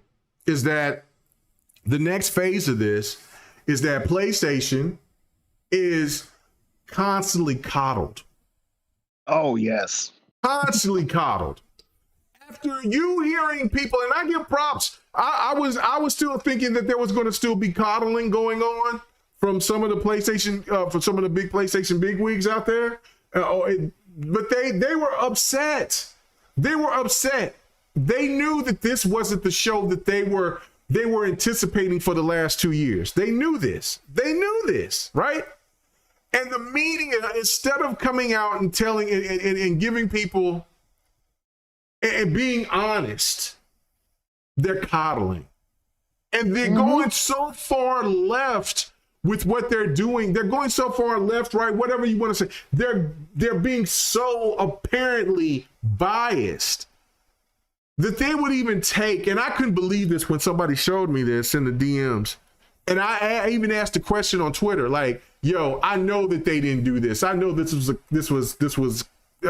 somebody, fudging this or something like this. This wasn't from an actual gaming site to take what Xbox showed to throw their little shade, saying these games are also coming to Xbox, and then put their name, put their watermark there, and then also put nothing but Starfield in every box. I said, no, that's a lie. That's a fucking lie. Yeah, There's no way. IGN does not have any integrity. Come on, we knew this already. Well, we knew about IGN, but this was game Radar? Reader or something like that. Games Radar. Yeah, Games Radar. And you took and you put every one of those boxes as Starfield. I've been saying this. Tim Dog's been saying this. Crab Gamer, even though Crab Gamer did that flip-flopping bullshit, there's been so many Xbot. There's been so many other people that's been on this that's saying, look at what the media has done. I knew the media went left when Gears of War remaster dropped for Xbox One, and the media immediately jumped on a port for God of War 3 for PlayStation and treated it as though that game was at a higher caliber than what Xbox did for Gears of War 1. I knew something was wrong then. Like, yo, this isn't, how are you going to score this higher? Plus, how are you going to try to say that this game isn't on the same equivalent as this other game when this game is a true remaster, and this game is just a port? It's just, it looks prettier because it's on a PlayStation 4. Bro, it is a whole different situation to me, and I'm not understanding why people kept on fighting it, trying to say, no, trying to play Kumbaya. There is no Kumbaya. It's not with the media. I stopped listening to Ryan McCaffrey back, and like I said, these people could be really good people. You talk to them, they could be the salt of the earth. But listening to them about gaming, about gaming, I can't listen to these people anymore. I had to stop listening to that man back in 2017, 2018. He said the same thing just the other week, well, a couple of weeks ago, talking about Redfall and talking about Xbox and how they haven't done anything, they haven't done this, they haven't done that, and at the same time, these games that came out perfect, they failed, they've done this, they've done that, but not also making the point of Xbox One Publisher of the Year. Xbox has never won Publisher of the Year in 2020 during the Xbox One era. They did it in this generation. In 2021, 2022 was a bad year for them. They deserved all the scrutiny they get. Redfall deserved all the scrutiny they get. But why is it that people want to overlook a game, one of the very few games that comes out perfect without any issues, like Hi-Fi Rush? because it's what have you done for me lately, and you get more clicks by trashing Xbox. That's what it is. No, we know that. We know that. This is why the media has done what they've done. It's what I said last week, talking about how PlayStation has come out and they let you know. We go all the way back to the Last of Us 2 controversy. Sony said, look, we're going to put you all on notice. If you think that you're going to come out here and talk and get all this slander while we give you free titles when we could be making $70, $50, $60, $70 off of our games off of you, we're going to cut you dry. And and lo and behold, you know what happened? Everybody fell in line. They fell in line. Xbox got to do the same thing. You know what I'm saying? Like Tim Dog brought a great point. Listen, sometimes you just got to look at the situation as is. Listen, I mean, Cole, he overhyped Redfall, and others overhyped Redfall. That was a mistake. But my God, when you looked at the gameplay, the game looked fun. The game looked like it was like, you know what I'm saying, something that you might want to play and give it a good time. IGN, they completely did the complete opposite. Complete opposite. So how about you start giving these games out to people that are smaller content creators to bigger Xbox content creators? That's what Sony is doing. The only difference is that Sony is over here got the gaming media behind them. Xbox doesn't. Xbox is there behind the media because of turmoil. They want Xbox to not do well because that's how they get their clicks when it comes to Xbox news. All you got to do is look at the numbers. When High Five Rush is doing well and they give it high ratings and shit like that, no, nobody's over there giving it clicks because it's not controversial. But when it comes to Redfall, they getting all the clicks in the world because for all those content, those Sony content creators out there, they can take bits and pieces off of that, and they can just go ahead and decimate anything over one game. Over one game. And when I keep trying to tell people, like, you got to listen to what some of these content creators do that say that they're pro Xbox gamers. They come out and they tell you, man, Xbox ain't doing enough. They not doing this. They doing this. Oh, man, I'm thinking about being done. I'm doing that, man. I don't know, man. Xbox is... And there's nothing wrong with holding Xbox accountable. That is definitely not what I'm saying. But every time, all you got to do is listen to podcasts throughout around 6 to 7 months before E3 or whatever Xbox event is there. And there's always going to be some kind of controversy and always going to be some kind of scare tactic. And then when the doom and gloom is real. The doom and gloom. And then when it's time for Xbox to do a show, they all jump on board. Every last one of them. We have said the Xbox community has been in a position of this flux for so long, since the beginning of the Xbox One era, that it's almost seemed like it's the natural thing to do. And all this is that when you see a PlayStation fan, like right now, when you see the PlayStation community come out there and trying to talk up and trying to say that this show was better than what it was, or that you wait until PlayStation really drops something worthwhile and they don't do it, they ain't going to be held accountable. Because whenever they drop that one game that's going to get everybody excited, and that's going to be an exclusive or a marketed exclusive, then they're all going to revert back to, you remember what I told you when PlayStation is going to drop that? And then everybody's going to be cool with that. There's not one Xbox podcast that's a big time podcast that does that shit. Now you can say that's right, you can say that's wrong, but the point of it is that they try to play this neutrality role, and the only thing it does, it hurt Xbox gamers more because they're in flux, because they don't know if they should be all in on Xbox or be somewhat skeptical of Xbox. Case in point, right now, It's all right here for Xbox. And instead of everybody being excited about it, I still see that there's people that's in the community that says, well, I'm going to temper my expectations. Why the fuck would you temper your expectations after seeing what Sony provided for you, for the PlayStation community?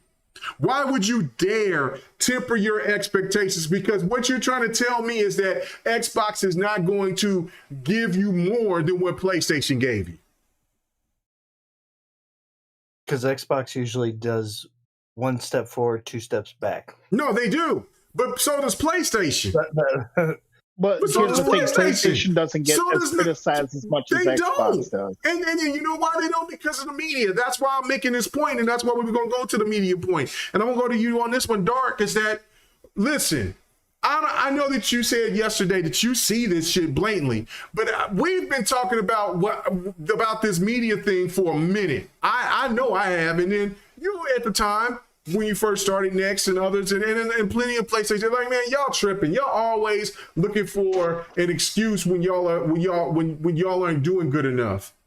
But man, we see it blatant. It was blatant back then, but if it's not blatant to people now, then they're over here, they don't want to see it. Why is the media still trying to coddle PlayStation when PlayStation did not deliver?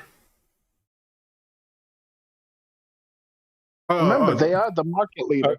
Dark Ottemis. Yeah, Dark Ottemis. Okay. Sorry, I had to have my rant in, and then I had to get to it. Yeah, all right, sorry. That's the thing, right? What you're talking about. I mean, I saw with the Xbox One, when it really started during the 360, when they started doing their bias stuff. And then this generation comes along. I was like, maybe, they started saying some good things about Xbox. I was like, okay, maybe they're changing their tune. And then they go and a couple days ago go and say that was a great PlayStation showcase, and I was just like, what are you smoking? Because that wasn't. And you're gonna and then they went in and said, well, I don't think Xbox is gonna have anything to show. And I'm just like, you really think that Xbox is just gonna, not have anything to show? Like, they got a lot of games that are supposed to come this year that I'm sure they're gonna show off at this showcase. I'm pretty positive that they're gonna show these. I don't think you're gonna see something like Avowed or anything like that. I think you'll see Hellblade. I think you'll see Forza Motorsport. You'll see, after the show, you'll see the Starfield. You'll probably maybe even see, maybe you might not see Fable because Fable might be a little bit out yet. There's also some third-party deals that they have that are exclusive to Xbox that you'll probably see too. So, like, you should, as an Xbox gamer, you should be definitely excited for the showcase. It's going to be good. I wish I could say the same thing for the PlayStation showcase, but we already had it and it was good. And I thought maybe when they decided to go first, I was like, that is maybe that's a strategy that they're trying to do. Nope, absolutely not. It's just it's wild when you really look at everything, like some of the things. It's how they word stuff, that's where people get kind of like, oh, you're just hating because they're right about it. And it's just like, no, they word things in a way that make it sound like they're not dogging on Xbox, but they are. They say certain things, like they'll use certain terms, like, well, they'll say like what was it the other day I saw Xbox isn't in trouble, but they do have something, they do have a a a a a, what was it, a stepping stone to stand on or some shit like huh? What are you talking about? Right, like what? Yeah. Like what are you trying to get at? And they just go off and say things that simply aren't true. I mean, sometimes there is some truth to some things, but for the most part, it's just this doom and gloom. Xbox is done. Xbox isn't gonna come back. Xbox can never come back. PlayStation has the market. PlayStation does this. PlayStation does that. And now it's because of the fanboys and because of now PlayStation's getting roasted for once. For once in its existence is getting roasted, and they have the Truly audacity. roasted, yeah. They have the audacity to say that they were proud of it. Okay, let me ask you this question too before you keep going. Do you think, and I've been saying this for a couple of years, that Sony is been coddled so much that they've kind of forgot their identity when they were really hungry during the PlayStation 1, PlayStation 2 era. Yeah. And then they got hungry again after the PlayStation 3 era because Xbox, kind of shook them. Yeah. Is it at this? They did. They really did shook the crap out of it. So are they back to this? Is where everything is all good because only thing that they hear is positivity instead of any negativity? Do you think that that's one of the problems right there? Where they seem tone deaf right now? It's like that at the end of the PS2 era, right? Like literally, that's what we're going into. We're going into the PS2 to the PS3 right now. Like where they were just like, no one can touch us. We're getting a big head. No one can do anything against.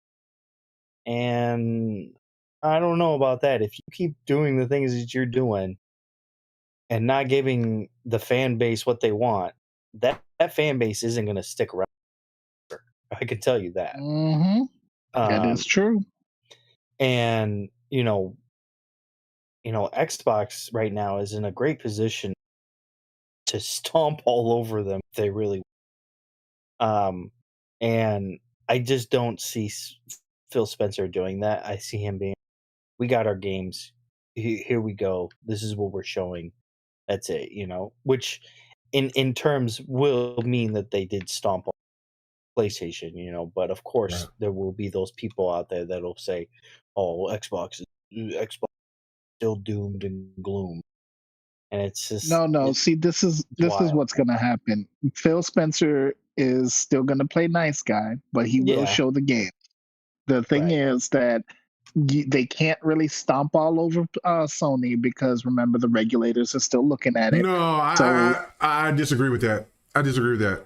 I think that, you know why I disagree with that? It's because of what happened yesterday. Well, that's not very normal of Xbox to throw shade like they did. They've done it. That is true. They've done it, but they've waited and then they kind of been nice about it. There was no niceties about that post. They went hardcore. Yeah, they went hardcore on that. And I was actually that's right out of the Sony playbook. Right, that's what I'm saying. Like they fed off of that. Xbox to do that. I was like, you know what? Finally. Did you? I don't know if you guys knew this, but a couple of years ago that there was these people that came from the people that Aaron Greenberg acquired to be a part of marketing. They were former PlayStation marketers. I don't know if you guys knew that. So good. So this is exactly what people have been asking for. But again, you don't hear people bragging about that or touting that, and that's why to me I'm like, look, this was everything that we seen was out of the norm for Sony getting cooked, and then Xbox really exploiting and taking a true jab, not a nice jab, but a true jab, and that's a testament to what's going on right now. But I just wanted to just jump in and say that. So go ahead. One thing I am going to say, that I was actually happy to see and hear was the fact that I watched Kind of Funny's reaction to the showcase, right? And they were even like, "What the fuck are you doing, PlayStation?" Yep. Like especially Greg Miller. Greg Miller is pony of all ponies, right? Right. And he was all like, "What are you guys doing?" Yeah. And that was crazy. I was like, "Dang, man, all right." And then when Xbox came out and was just like, "Oh yeah, by the way, those games that they showed at their showcase are also coming to Xbox, just so you know." Like that was just a double jab at them. Like they just and then they just come out and they're just like, "Oh no, we're happy about it. We're good. We're fine." Like that stupid looking smirk on Jim Ryan's face. I just want to punch him in the face now. Like I tell y'all what right now. I tell you what, just hearing Dark Ottemis say that kind of stuff. I mean, I tell you, man, I ain't gonna lie to y'all. I ain't gonna sit here on the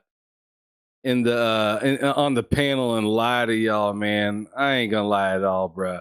Me watching some of them showcases back from these people that have been telling me how to think, telling me what to do, how to rate my showcases.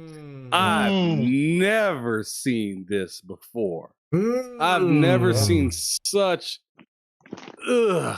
disgust, and then the people trying to cap for it are out here living their worst life right now. Shout out to IGN Cat over there. We see you, baby girl.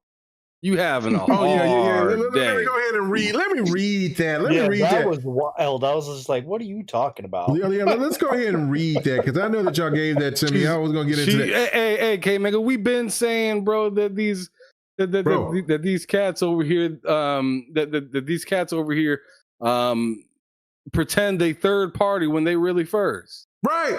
Okay, so let's pretend. Go on ahead, bro. Go on ahead so I can keep going. No, keep going, because I'm gonna look for it and I'm gonna post it so people can see it, so they won't say we lying. So go ahead, keep going. Y'all gentlemen keep going. I'm just saying, man, these people are really out here doing their best to defend something that they just told us. Oh no, we want to see Xbox do good too. We want to see. Oh yeah, we gonna give you this BS score and play this game like absolute garbage and give you another BS score for it, and then say, yeah, we had your back. We just didn't expect. Nah, man. Nah, all y'all over at IGN been lying this whole time. Y'all giving out these BS scores. And then y'all are getting caught repeatedly. You steal, you take somebody else's property and then put your own watermarks all over it, calling it your hard-earned work out here. Like you're doing so much. Like you're running like a business in the midst of the worst type of poverty. You're not moving with any type of grace or with any type of humility. It's because they're scared, man. They're scared of people like us. That's what they're scared of. Oh, yeah, of course they are. If you're scared like people of us, all you got to do is your damn job. Exactly. To be in the spot that you are, to do it. Shoveling out garbage that nobody's going to believe, saying this is an awesome showcase because it's your preferred platform when there's a ton of people. Let's read what she's saying. Okay, go ahead. Read. No. Is it on the screen? Yeah, it's on the screen. So everybody can see it. You know what I'm saying? Yeah, Sony will have a major tentpole release next year. I mean, they're not Xbox. This was in 5/25/23. Bro, this wasn't in 2019. This wasn't in 2016. This was in 2023. I think you need to let everybody know who Kat Bailey is in case they don't know. Kat Bailey is the new director of IGN. She is in charge of what goes in and out. This tweet has been deleted. No, we got shit. 4K. You can't get away. You can't get away. I wish I could see my camera because I got the 4K camera right here to show y'all. You in 4K. Man. This tweet's been delayed. So Kmega. So Kmega. So all of you guys out there in the chat listening right now, kicking it with us, we appreciate you. But this is what the fuck we are talking about when we say, yo, those people are not being honest about how they feel about the console, and they are more or less making you feel some type of way for their benefit, not for yours. Exactly. They are not looking out for you whatsoever. They're, in fact, they're doing exactly what News Today does. They just got caught. We seen behind the curtain. And sometimes when we see behind the curtain, we like to ignore it. But the gaming community ain't having that shit. We ain't doing that. We ain't ignoring nothing, especially as petty as we are. Shout out to 108 Dragons. We petty like 50 Cent when it come to gaming. Right. we will call it out. Some random person will find that one tweet, and as Loke said on our podcast earlier, this woman doesn't understand the responsibility that she held in this position. Because what she just did was discredit everybody at IGN. Yes, she did. She just did that to everybody at IGN. So everybody is going to get this on their post when somebody doesn't believe what they're saying. This is going to be like, this is your leader. You're full of shit. Loke works. Loke does some work for IGN. We were talking about this on our podcast. Current IGN news director, Action Bod God creator, MVC co-host, she, her. You know what I'm saying? US Gamer editor-in-chief. US Gamer. So not only she's the director at IGN News, she's also with US Gamer. So she's also being a part of something that is spewing out this propaganda for one platform over another. You see it right here. This is who this woman was. And she deleted her tweet because she got lit up. And now this is who she is. Now you know who she is. You know who she is. Didn't IGN rate the showcase at 8.5? I don't follow IGN no more.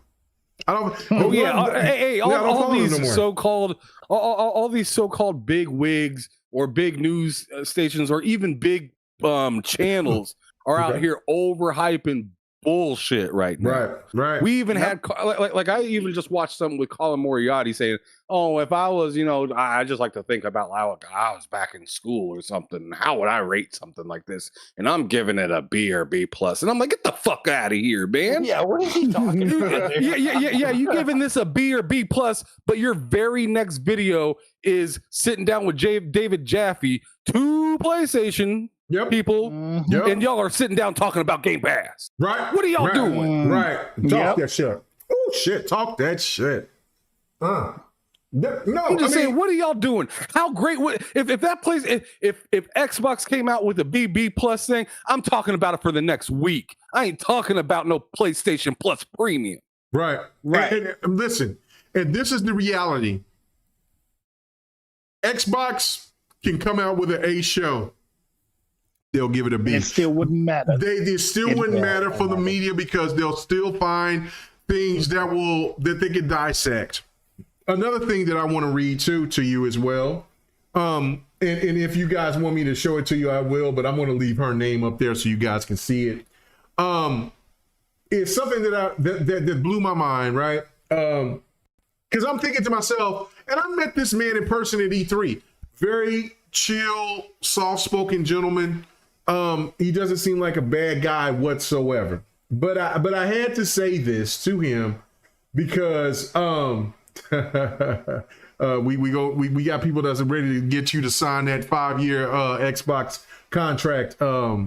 Dark. Anyway, this is funny. I'm looking at Twitter right now. Not gonna do it. I'm gonna get on my pony high horse and right away. Damn it. You done with PlayStation, man. It's almost out of here, man. You better be done. Before you do anything further, let's read the super chats before they run away. Oh yeah, read those super chats because I'm sorry. Yeah, before they start getting mad at you, like you got Vert Grizzle with the $2 Mega. Why wasn't COD on the PS Showcase? Ooh, boy, listen.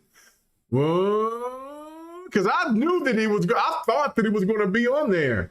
You're absolutely right. You're absolutely right.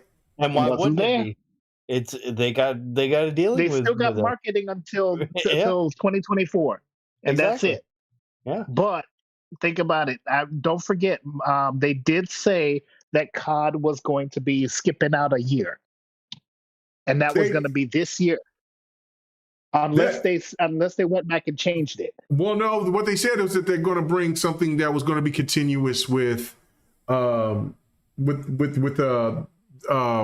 Warfare. So that's going to be pretty interesting. And then the next one is Cedric H, which I asked them to send me the link for it. But shout out to Stein for the clapback at IGN. I just want to see that tweet. So I need you to put that link in the chat so I can see that tweet. What? Somebody said they want to see the tweet? Okay, I'll bring the tweet back up. Stein did a clapback at IGN. Oh yeah, he talked about Stein. I was looking for it, but I couldn't find it, so I didn't see it. Well, I can give you that. Okay. I can give you that. And then the next super chat, game down sites, $5. Yeah, shout out Game Down. When we see so when we seeing Jim Ryan defending Sony on kind of funny like Phil stay getting my respect. Right, bro. Check GRG. Yeah. No, you said check GRG. Okay, I'll put it up here. Let me go ahead and you see this right here. You guys see it? Okay, because I was going right here. Tim Dog shot this out, right? Because I sit there and I talked about the port. Let's look at this. Let's read this for a second from what this person said right here.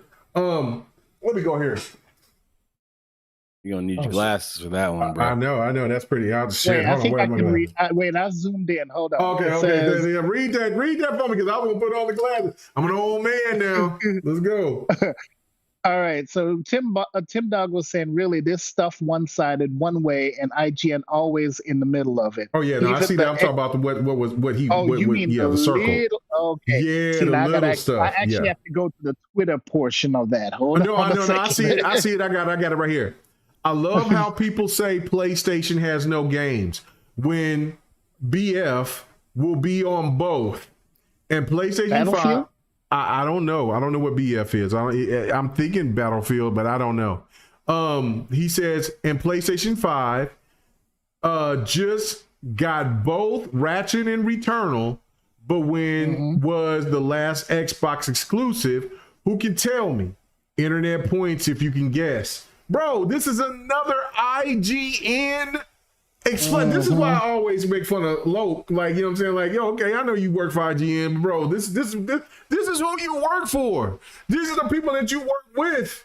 You know what I'm saying? Like, these people here, they ain't worth the shit. Because and you know, when I first heard it, when I first seen it, when I first heard Venom towards Xbox, was when I was listening to, and I always follow Adam Sessler, regardless of how you feel of him politically or, you know, how he kind of goes on his outbursts and stuff like that. I'm not condoning that. But the man, when he talked about games, was always fair. He was always fair. And there was this one PC nerdy guy that had glasses that was on Rev Games. You know what I'm saying? Because Tara Reid, I had a little crush on Tara Reid. I thought she was kind of cute. You know what I'm saying? I can't even deny it, bro. I was over there looking at Tara Reid, bro. I was like, yo, I had to get off of Tara Webb, you know what I'm saying, off of a Morgan Webb. Yeah, Tara Reid was sexy. Made She's you want to terrorize. Boy, I made me a little do some stalking. I'm more of an Olivia Munn type of man. Oh, well, yeah, Olivia Munn is. I don't see why I got to be that selective. Let me tell you an honest story, honest to God story. Olivia Munn, that's not her real name, right? Olivia Munn, okay. Olivia Munn is originally, I don't know where the Munns are from originally. I think that I don't know if but they were in Oklahoma. Her sister, I think Sarah, you told this story. Yeah, I told the story. Sarah Munn is my son's godmother. Sarah Munn, Olivia Munn's sister, is my son's godmother. But that's not what her name. I remember when Olivia, which that's not her name then, her name. She was holding my son when he was first born back in 1994, and we was going and we stayed. We was in Oklahoma. And the Munn stayed in Oklahoma, and you know what I'm saying, and me and Sarah Munn, we're the best of friends, right? Until they moved, right? Like they moved and we lost track. And she moved, I didn't know where they moved to, but obviously they moved to California because Olivia Munn tried to get her first start out here in Oklahoma on the sports animal because she is a sports fan. She's very into she's into athletics. She's a real one. You know what I'm saying? Olivia was young. She was a kid, you know what I'm saying? But but it was really crazy to me because my son had a big crush on her. He had her poster on the wall. Like he loved it. And I never told him that his godmother was, it was one of my best friends, was her sister. And when I finally told him, he's like, no, you lying. And I showed the picture of Olivia and Sarah together. And he was like, no way. I'm like, yeah, man, me and Sarah Munn was cool. So shout out to Sarah Munn. You know what I'm saying? That was one of my best friends. You know what I'm saying? She was there when my son got born. And one of the godmothers when, because she was best friends with Xavier's mama. That's real talk. You know what I'm saying? And I wish I would talk, not because of the fame and all that bullshit, but I would love to talk to Sarah because I haven't talked to Sarah in many years. But that's real talk. That's honest to God stuff. So, you know what I'm saying? Little history to fame. There's a couple of more, but that's one. But I'm glad that you remember that one. Yeah, that's good shit. Kmega, I did find the actual tweet, the Stein tweet for IGN. It is in the GRG podcast with Sir X-Man at the front and then Mitchie. It's the very last one. Yeah, so it's the last one. Okay, I'll post it. I'll post it. I will post that. With the watermark. Okay. So let me post that again. Let me go there. I see y'all posted. Okay, well we're here. Well, okay, that's different. No, not that one. Y'all looking all in my shit right now. Oh, okay. Where y'all at? Where y'all at? Okay, you said in the GRG. Which GRG? Okay, GRG and Friends? No, it's not there. With Sir X-Man as the front one. No, the podcast one. Oh, the podcast. Okay. Where is it at? I don't see it. That's where I put the picture. Oh, it's seen. Okay. Here we go. We're right here. All right. I'm showing all the business. All right. Sir X-Man in the chat. He said IGN deep throat Sony since 2013. Facts, boy. Boy, y'all say y'all messing. Okay, so here we go. So this is what Stein said. He says, y'all know a quote, retweet is easier than editing the watermark and assessed, right? Oh my God. Listen. Mm-hmm. Yep, they cut off the X. This was bad. This IGN thing was bad, but what was really bad was the Game Radar stuff. By God, covering all of those, covering all of that and putting Starfield. That was bad. That was real bad. But what anyway, do you mean? Yeah. Games Radar sent out the tweet let me try to find that again. The only thing Sony has to do for the showcase is show up. That's what they tweet. No, but they okay, I'm gonna have to look for that one too. Hold on. Let me try to find that one. But go ahead. Okay, so I didn't know who was talking. Who was it? Dark, or was it just me that I was blabbering the whole time? You just okay, sorry. Okay. So Ham, continue. Go ahead, brother. You were sitting here.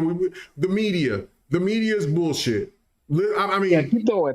the media is, and I'm going to show it. I'm going to show this when I find it. The media is full of bullshit. You was on that. You was agreeing. Why is it that? Well, we know why, but do Xbox gamers need to trust these sources now that they have been exposed more than they ever been? Because I mean, it is apparent, it is blatant right in their face right now about how much that they are supporting Sony over any other platform. They don't even do this with Nintendo, and they kiss Nintendo's ass pretty heavily. But this right here is out of pocket. What do you think? I'm sorry, I don't even want to talk about the fans. I want to talk about just the people that work over at Xbox.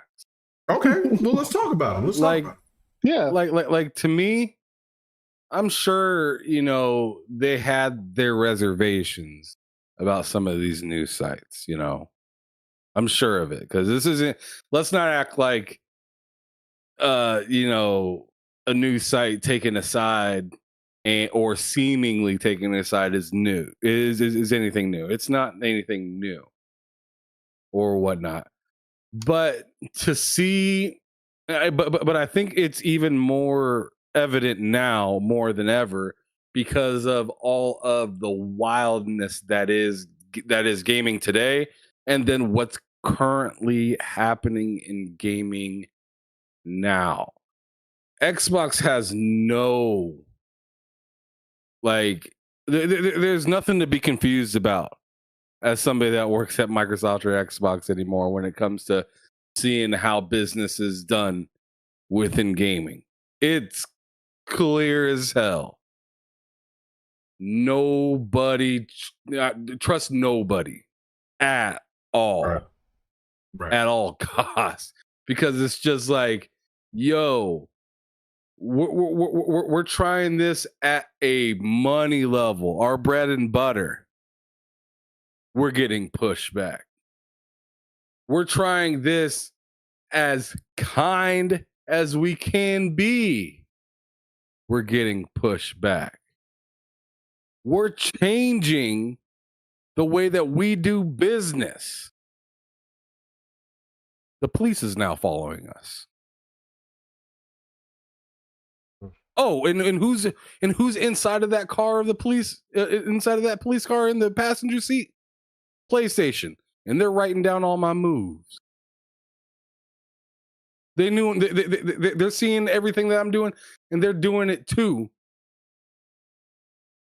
But somehow they're in front of me. I drop a bad game. A game I had no room. I had no reason to drop a game at this level of terrible. That is Redfall.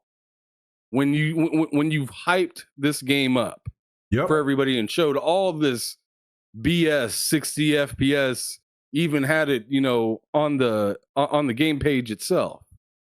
We messed up. Y'all kicked us while we were down. PlayStation has a showcase that your hardcore audience is calling garbage.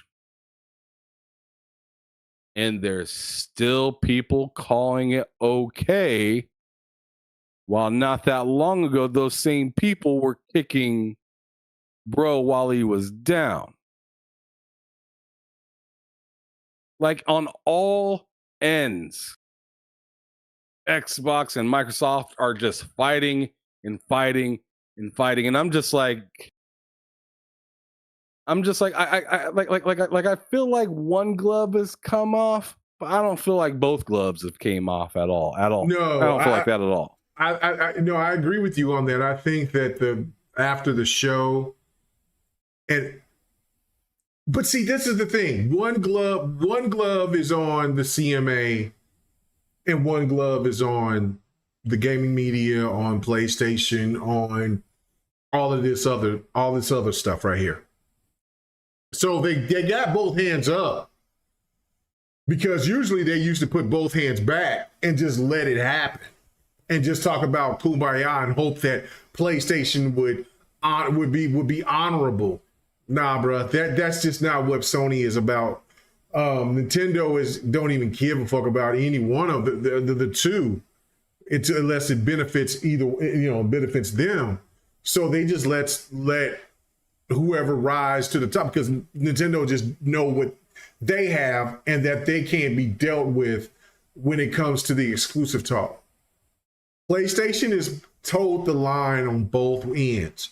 They've come to you and talking about where they have those single player experiences, and now they try to toe into the line of where Xbox is, of saying that we can give you these multiplayer experiences as well. It's not going to work, because where you were and where you've been is in the single player space. You can't try to come and try to be like Xbox, because Xbox has already solidified themselves as being a multiplayer entity. That's the one thing, if anything Xbox has won in, is that you can't fuck with us on that space. We own that. We got the single player, multiplayer thing locked, because we have 3 titles that says different than any other franchise out there that or publisher out there that could try to do what we do, and they can't touch it. They can't. Our 3 games is in, is in the Rushmore, or in the consideration of greatest of all time. Halo is definitely there. Forza's getting there. Gears was there, kind of fell off, but Gears is still in that vicinity. Kind of like, where's Steph Curry, right? Gears is like the Steph Curry, right? You just don't know where you want to place him, but you want to place him high. So that's how the Xbox has that locked. They've already made the solidification of why they should stay in gaming and why they're prominent in gaming. Nintendo has always been strong in what they do with their IPs. Nobody touches them when it comes to single player IPs. Single player exclusives is theirs. PlayStation can talk of that shit, but when it comes down to it, we've seen it. God of War Ragnarok, after one of the biggest games that came out in 2018 with God of War, dropped, and then PlayStation, and then Nintendo drops a second party exclusive single player broken game in Pokemon, and ate their lunch. Yeah. What was it, 10 million in 3 days? Yeah, it was like 2 million. Yeah, something like that. Yeah. 21 million in what, a week or two? Something like that, yeah. God of War didn't talk about making what, 8 to 10 million until what? January? They made 5 to 7 million in 1 week. 2 weeks. God of War. And then Tears of the Kingdom comes out this year and fucking blows everything else out of the water. Blows everything out the water, bro. Like there's nothing you can say to Nintendo about exclusives, single player experiences. Nintendo is that. Yep. The only thing that you can try to debate about Nintendo with PlayStation when it comes to single player experiences is that you have a console that is much more favorable for people because of the times and the tech. Right. But when it comes to the games, nah, bro. People listen, I haven't seen people stand in a line for a game at these mortar stores since Grand Theft Auto, since Grand Theft Auto. Yeah, 5. man. Bro, like, no. There can't nobody tell me that somebody. No.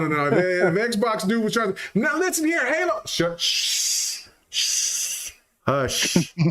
Stay out of this one. One of the real issues. Don't do that. Kmega. One of the real issues, and this goes throughout gaming as a whole. So this isn't just a PlayStation problem or Xbox problem or even a Nintendo problem or PC or whatever platform, or publisher, developer, yada yada yada. Gaming today. Hey, go ahead and get my followers up here. I want to get to 10,000. Let's go. I'm at 7,257. Let's go. Let's get my Twitter up. I want to get to 10,000, guys. Come on, let's go ahead and do that. Go ahead and follow your boy Kmega 45. I'm fighting a goddamn good fight for y'all. Anyway, let's go. Come on, I'm sorry. Don't follow that bastard. Don't do it. Yeah, especially after that disrespectful shit right there. I was literally in the middle of talking, and he's like, follow, and then you want to sit here and act like you don't got no paid programming on. And I mean, there was no skip button for that. There was no skip button for that. Oh, everybody had to sit and listen to that bullshit. Oh damn. That was my god. Sorry. The sucking and juicy. Go ahead. I'm sorry, brother. I'm sorry. But anyways, man, I lost my damn train of thought. Oh yeah, so everything. So the whole business is kind of dealing with this thing where gaming almost gave itself its worst self-inflicted wound in the last I want to say 15 years ish, when they decided, yo, we need to make everything just perfect and crazy long games and just trying to go over the top with these open worlds and everything, and abandon stuff that they could possibly create quicker and put out. I mean, we still remember how often Grand Theft Auto used to come out. Yeah, how often these new fighting games used to come out. Devil May Cries, just tons of different games that used to come out fairly quickly after the other one. Mass Effect, how big is that freaking game? How long did it take for them to come out with 4 of them in one generation? You know what I mean? Yeah. That's what I'm saying. So they gave gaming in general gave themselves this self-inflicting wound. And then you got a competitor like Microsoft that just doesn't seemingly want to give up. Right. Nintendo's figured out their way to kind of go around everybody with the Switch and whatnot. So that was their way of surviving. Xbox is we did the best that we could with the 360, and it got everybody's mind share. It was fantastic. You ask 9 out of 10 people, they'd say, without a doubt, man, I played way more 360 than I played PlayStation 3, or I owned a 360, or yada, yada, yada. But at the end of that generation, PlayStation still had it. So Xbox transitioned into what they are. And Sony never really transitioned that much. Never. But they did watch the way that people move. And they're trying to take shortcuts with some of the moves that they're making. So instead of going full hardy on a handheld device, let's just do streaming, because there have been people that got away with streaming devices, although none of them are first party, which should have been maybe a sign. That not one first party other person is putting out a streaming device. They're just putting their stamp on it, possibly, of, hey, you can use our products on this, but this ain't ours. Sony said, you know what? That's ours. We're doing it. And they did it. And I just don't understand, because now we're at a place in society where games take how many years to make? Xbox has all of these studios now, but they acquired them slowly from what, 2017, something like that. Yeah. And people have been saying, where are the games? Where is this? How long is this going to take? What about this? What about that? Year 5 and right now. And I'm just like, yo, I said it on here not that long ago. These games take as long as your game did when it first came. this is going to be about 5, 6, maybe 7 years. Yeah. So when people are like, yo, where's factions? When they didn't even start working on it until after they dropped Last of Us 2. Well, they were in the middle of making it. They were working on it and they stopped. Yeah, they stopped. Well, I want to show you some stuff like this. I don't want to cut you off right here, Ham, but I do want to show. I know you love to, so you might as well just do it. Oh, I do not love to. That's dark, and that's everybody else's strengths, man. I always give you time. I don't remember the last time Dark did it. Don't even throw him in the mix. I don't even remember the last time. What I'm trying to do is you did it to me like 5 minutes ago. Well, I'm going to do it to you now, asshole, because I want to get your response on this. So hold on. Okay. All right. So I don't know if you're looking at the screen, but here you go. Right. Because this is going into what you were talking about. All right, so John Linderman, and this is one of the people that I was saying that I met at E3. He's soft-spoken guy. He doesn't seem like a bad guy whatsoever, right? Like he seems very like a real decent gentleman. Like he seems like a quiet, proud guy. I interviewed him. He's proud, but he ain't trying to fight with you. Right, he's gonna say what he says and just kind of leave you hanging. Right. Like when I was talking to him, then we was kind of on him and we was like, hey man, what do you think about this? It's like, digital found. And then he was kind of nervous because he was like, oh man, there's too many black dudes over here on me talking about. And so I'm like, come on, chill out, guys. Let this man feel comfortable and then we can just talk. And then he felt, he was cool. You know what I'm saying? And so then we was talking to him, like I said, really salt of the earth type of gentleman. Like most of these guys out here and ladies, they seem very, very, very, very, very cool, right? But we all know that there's agendas to this or internal feelings. And that's not me trying to say anything bad about this man, because like I said, I'm not trying to point the picture to say that they're bad, but there is a stigma out there. And it's clear as day. Okay, so listen to what he says. I feel like the vibe from gaming in general is just in the toilet. Everyone hates everything and everything is bad. I have a lot of issues with it too, and it just sucks. Only Nintendo is keeping this industry alive. I read that. Go ahead. I don't take any offense. That just sounds like a defeated man. Thank you. But I did take some offense to it because of this. And that's why I posted what I posted, not in a negative manner. That's why I never come trying to be a dick to anybody. Like you see what I post. I said too many games. I said too many games out there to play than to say that the industry is dying.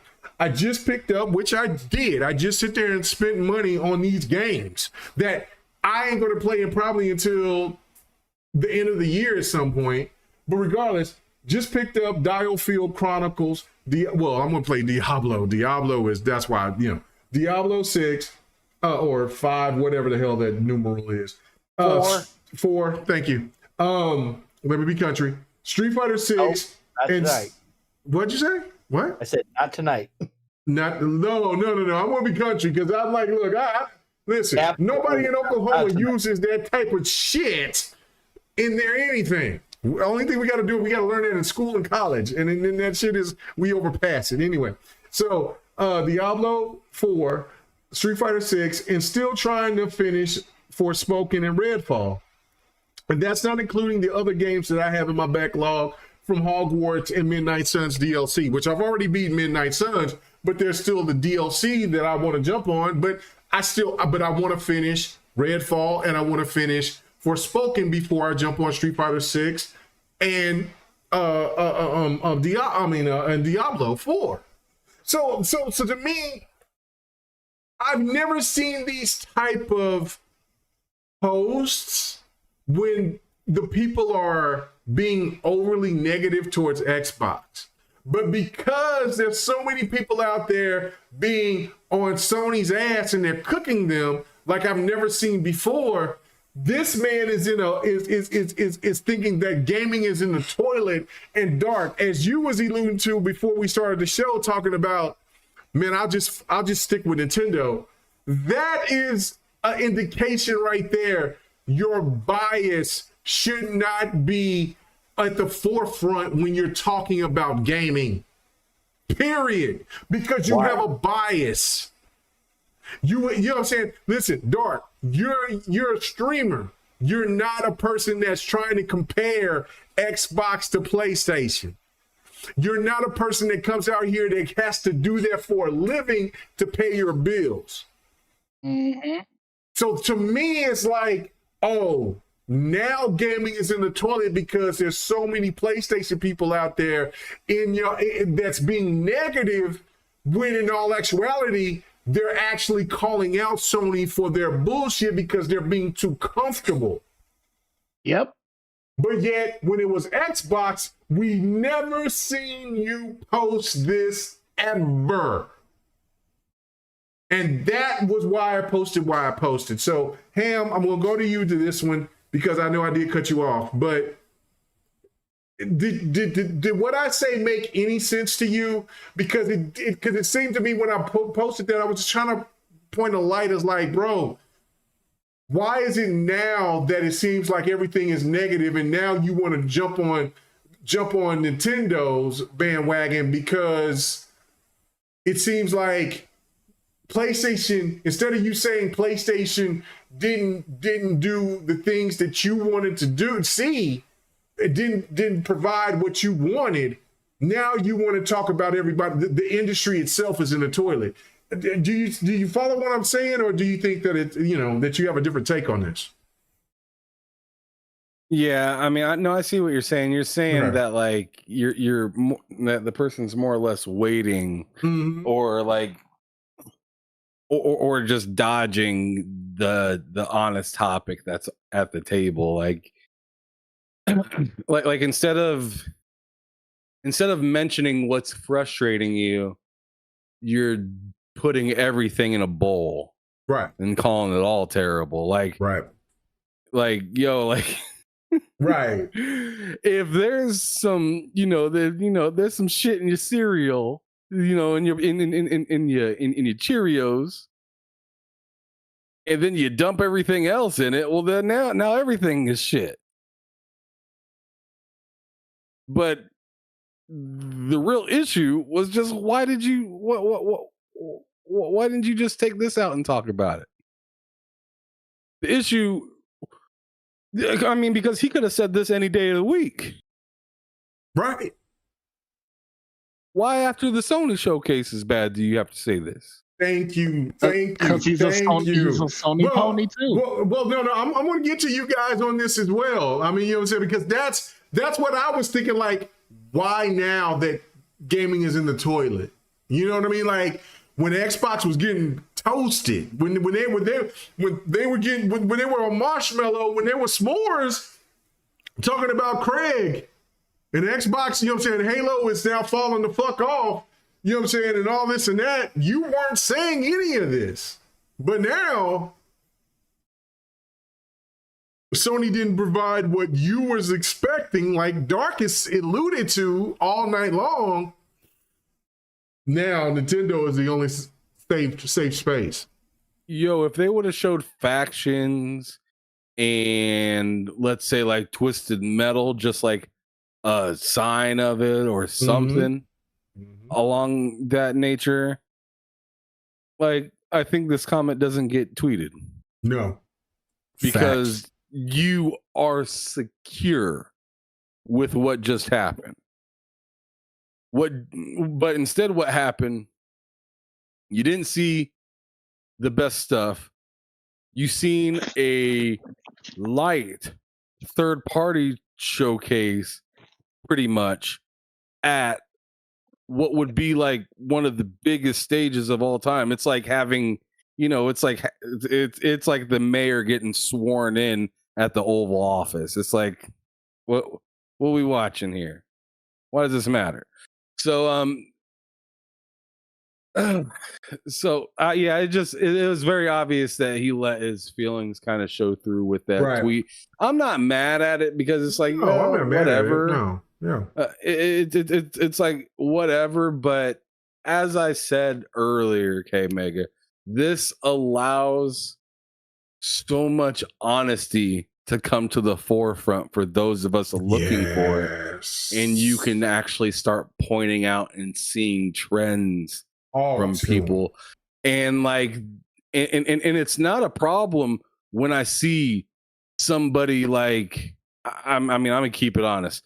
When I see like, although I'm not the biggest fan of their content or anything like that, when I see somebody like Persona hop on and he is just in distraught,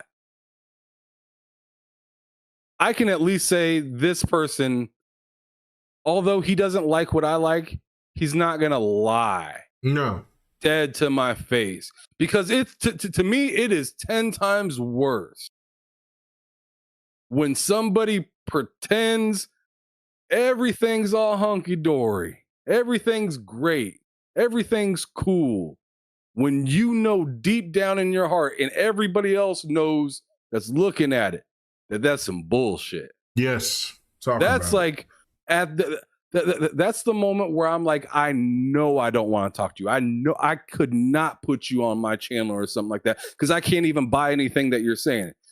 I'd rather argue with somebody that doesn't believe anything that I believe, just because, you know, they actually stand for something. People that beat around the like I'm sorry, but the thing with Kat, like, people don't really understand how tragic what she did was. Right. No, that was like, I don't listen to, I don't watch IGN stuff as it is. I catch it on occasion. Now, I don't have any desire to watch anything IGN. Anything. Your whole business is based on balance. Right. And you just took it and threw it out of the window. And I'm sure there's a ton of people that ain't gonna see it or gonna pretend like nothing happened, and they're just gonna keep it moving. But those are the moments for people like me, and I'm sure a lot of people that are watching today need to recognize that and be like, you know what? That's reality. That's real right there. Yeah. And it's bullshit. I don't like it, but that's what I need to look out for, is bullshit like that, and try to stay away from it. Right. And that's why this is why, listen, I know that GRG is not the biggest show, the biggest podcast out there, but I'm not going to lie to my listeners. I'm not going to tell you guys some bullshit, even though I am an Xbox-centric guy. Let me just be real with you. I'm going to make this point, and then I'm going to read something the Game Down site said. You know what I'm saying? Shout out to my brother over there. And I said this on my live my thoughts video. If Xbox doesn't show up, I'm cooking their ass, because I'm cooking them, because they told us that 2023 was the year that they were going to get it all put in line. I'm not thinking that, I'm not expecting them to have everything in line, because when you in business, I mean, as a person that is doing, as a person that's doing this, I'm my own businessman when I'm doing my content creating. There's nobody else that I work with. I mean, you know what I'm saying? The Iron Lord, that's why I have a lot of respect for what the Iron Lords do and other podcasts that do. They have other people out there that can help them work on certain aspects. It's just a me thing. Only thing that I have is that I'm thankful that I have the support of these brothers to come on to this podcast and help me do what I do. But it's all me. All the money, everything that I put into this, it's all me. So when Xbox is doing what they're doing, think about that in a situation where they have all of these different entities out there, And they're putting in millions upon millions upon millions of dollars upon these things, and they're expecting something to come out, and then it comes out maybe like Redfall, right? Like, yeah, that's a major setback. But if you tell me that if I come in and I tell you on my podcast, listen, this new podcast or this new this and that is coming on this day, and it don't come, and I don't give you an explanation, then I should deserve to be cooked. So if Xbox is telling me 2023 is the year for Xbox to start getting their shit together and getting it in line, maybe not perfectly, but in alignment to what we've been expecting, then I expect that. So that's why I'm excited for it, because for the most part, Xbox has not stirred us wrong. They haven't. The only couple of things that they started us wrong on is the 60 frames per second thing, because of course that's a big thing to certain people when it comes to Redfall, because that's a 30 frames per second game. VR in the year, the year thing, where they was talking about, well, they're going to show you what's coming out within their year. Three things. Everything else that Xbox has been telling you that they've been doing, they have done. I can live with that. Now, I can't live with Redfall because I don't want another game to come out like Redfall. I can live with, the only reason why I can tolerate Redfall, because Redfall is playable. It's not as bad as what people have projected it to be, just the same reason as why I enjoy Forspoken, and people talked about that game way worse than what that game actually is. Now, it takes a while to get there, so I can understand if people ain't played that game to a certain level to understand that it's really good, not great, but good, like Redfall, then okay. But that's, to me, is where I look at this and I have the utmost confidence, because for the most part, Phil Spencer has not stirred me wrong. And when Phil Spencer talks and says something or gives me an indication the way that he has, all you got to look is the kind of funny. That shows the determination. That shows you the sterner stuff of a person when he comes out, when he knows that his ass is going to get roasted. After the bad week that happened, and he still comes out, listen, you got to commend somebody to come out there, because they know they're going to get it. You know they're going to get it. And he came out there and he told you, look, we still feel excited about it. And now I feel even more excited because their eyes are open. So, and then going on to this right here, right, where people are trying to tell you in the gaming media, which is also full of bullshit, and also when you look at this, look at this information right here, people. Look at this information. The Last of Us multiplayer game is potentially on the brink of cancellation, according to Jason Schreier. Listen, I don't think a lot of people are a fan of that man because he blocks you for whatever stupid ass reason and whatever, but the man has not been wrong. He hasn't been wrong. He was right about Halo. He was right about The Last of Us 2. That man's a journalist. He's a real journalist. That's one thing you can say. Naughty Dog has significantly scaled down the team, with many moving on the other projects. Studio reassessing the game, not canceled at the moment. Earlier statement from Naughty Dog was made on Twitter as a result of Bloomberg asking Naughty Dog for a statement on the article. The only thing that I have to say about this, because this happens all over the place, right? Now, of course, with a prominent studio that is praised to the degree of what Naughty Dog is, the reality is here, right? Like, is this game going to be available at some time? Is it far away?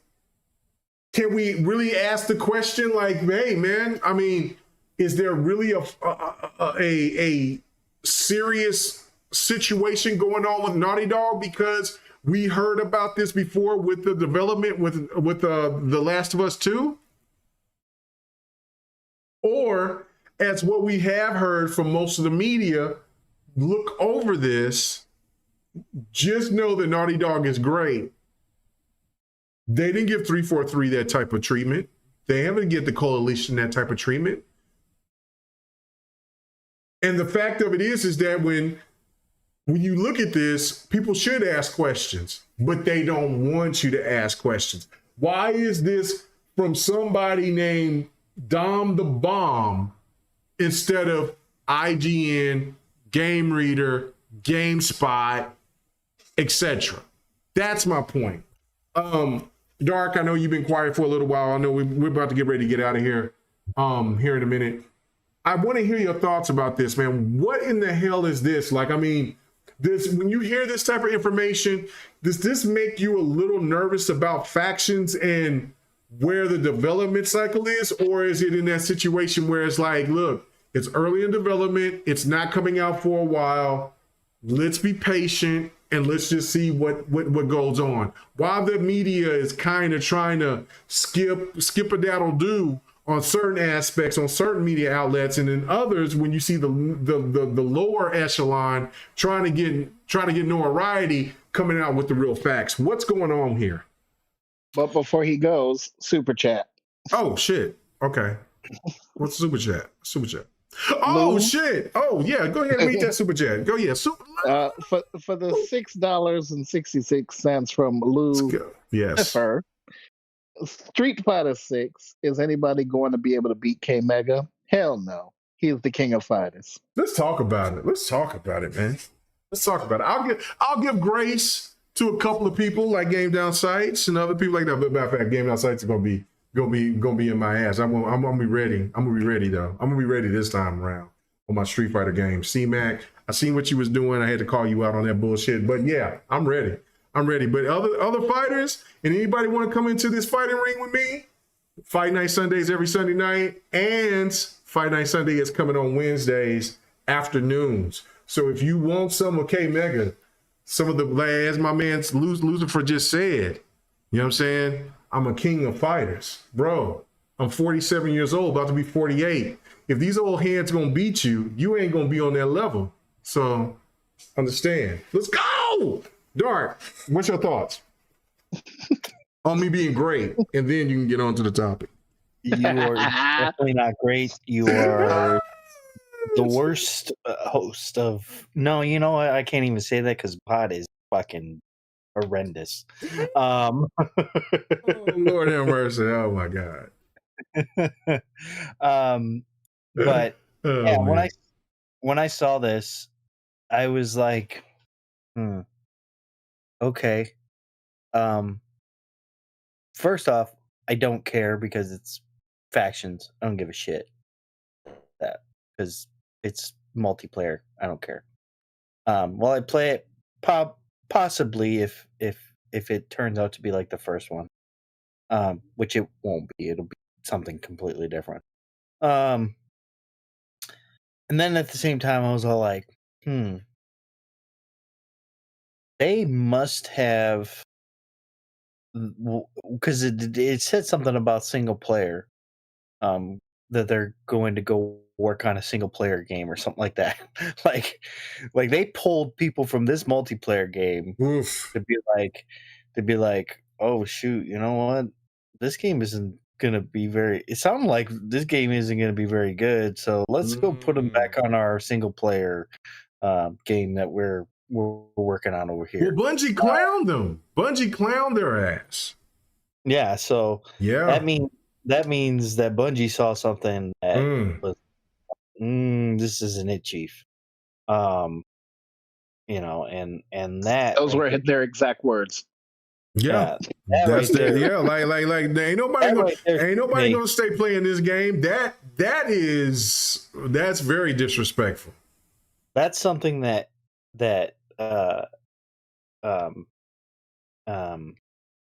you know, Bungie knows. Bungie's been around with Destiny 2. You know, they've been in the trenches and several times with those games. So, you know, people should definitely be concerned about factions too. At this point, especially since they didn't show anything at the showcase a couple days later. if they come out with this apology statement, you know. That is, man, that does not look good at all. You know, for me personally, I'm really getting apology statements. Just you know, fix your fucking games, all right? Make your games as best as possible. Quit making these damn open world bullshit ass games with nothing in them, all right? Make like make them open world, but less open world. You know what I'm saying? Like they don't have to be huge, right? Like they don't have to be huge. You know, they can be like Destiny 2, you know, like Destiny and Destiny 2, they're not very big games if you look at it. Like I mean, yeah, they have different planets that you can go on and stuff. And yeah, they're pretty, you know, they're pretty sizable planets, but they're not like huge like some of these other games, like Assassin's Creed has been, you know, like Assassin's Creed Valhalla, Assassin's Creed, Odyssey was huge games. Just, you know, make, you know, Bungie, you know, knows like, hey, you know, this is gonna. And they probably saw a lot of things that they were like, this isn't gonna work at all. They were probably like, Neil, what were you thinking when you made this? No, they didn't say that. They said, Neil, go sit your ass in the corner. That's what they said. They were like, Neil, I think you need to go back to college. All right. Damn! Oh shit! Go back to video game school. Go back to video game school. All right, man. No, I mean it just makes sense that Bungie would be in charge of that stuff because they know that stuff. They've been working on that stuff for over 10 years now. You know, it's been like 20 plus. Yeah, 20 plus at 20 least. plus. You know, like they know this stuff. You know, so they if anybody is gonna right the ship, it's gonna be them. So I'm glad that they are coming out and saying, hey, you know, Bungie saw our stuff and, you know, impressed, and so we're going back kind of to the drawing board again. Not really going back, but don't forget that Bungie also made the call for Deviation Games. And did you see that Deviation Games got their shit canceled and they started to cut back on their staff as well? Yeah. Well, just because Bungie saw it and was like, that ain't gonna work. Exactly. You know, like Bungie. I mean, but say what you will about Bungie, but they know first-person shooter. Right. If you're gonna make a first-person shooter, you better fucking make a good first-person shooter. Right. Yeah, I am intrigued about Marathon. The one sad thing about Marathon is that it's not a place that is, and that's and for me that makes me wonder. Does Bungie feel that PlayStation gamers aren't okay? Let me how should I put this? They don't have confidence in PlayStation gamers to have this title that is a game that is the birth of Halo and Destiny. Well, that's the thing. They saw with Destiny 1, right? With the whole DLC when those came out. DLCs would come out first for PlayStation and then come out for Xbox later, right? Right. And then those DLCs weren't really selling very well on PlayStation. Right. People weren't going out and buying it because they were moving on to their other games, right? And so they probably saw it and was just like, hey, if you want to buy us, we're okay with it. But you're going to have to give us a few things. You're going to have to give us control over the live service games that you guys planning on making. And you're going to have to give us the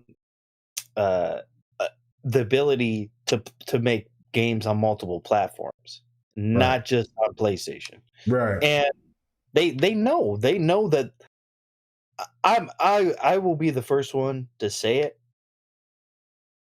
PlayStation gamers, for the most part, do not buy. Don't buy a game. Yep. They They don't. just They don't. because majority of PlayStation gamers are casual gamers. Mm. That's a fact. That is a fact right there. Mm. Like they are.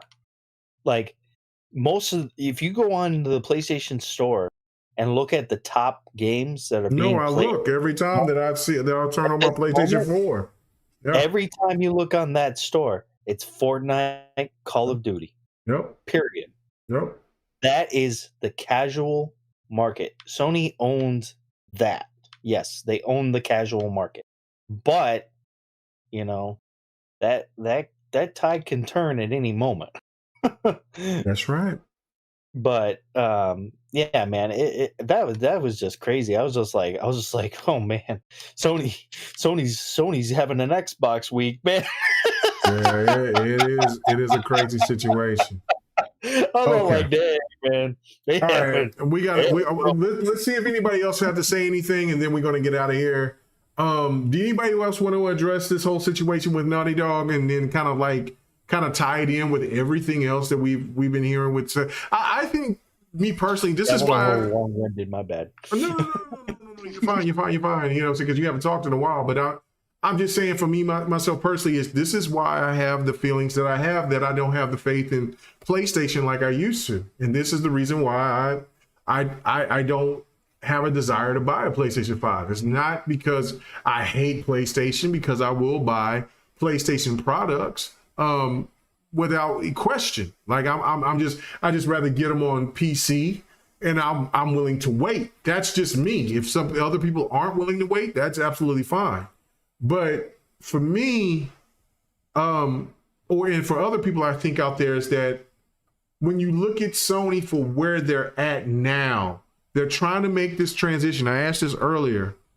Will it work? I just don't see it will, because so much of PlayStation has been about single player experiences. Matter of fact, so much so was when Phil Spencer and then the person that was in charge of EA were talking about, look, single player games just don't fit the bill like they used to. They got creamed.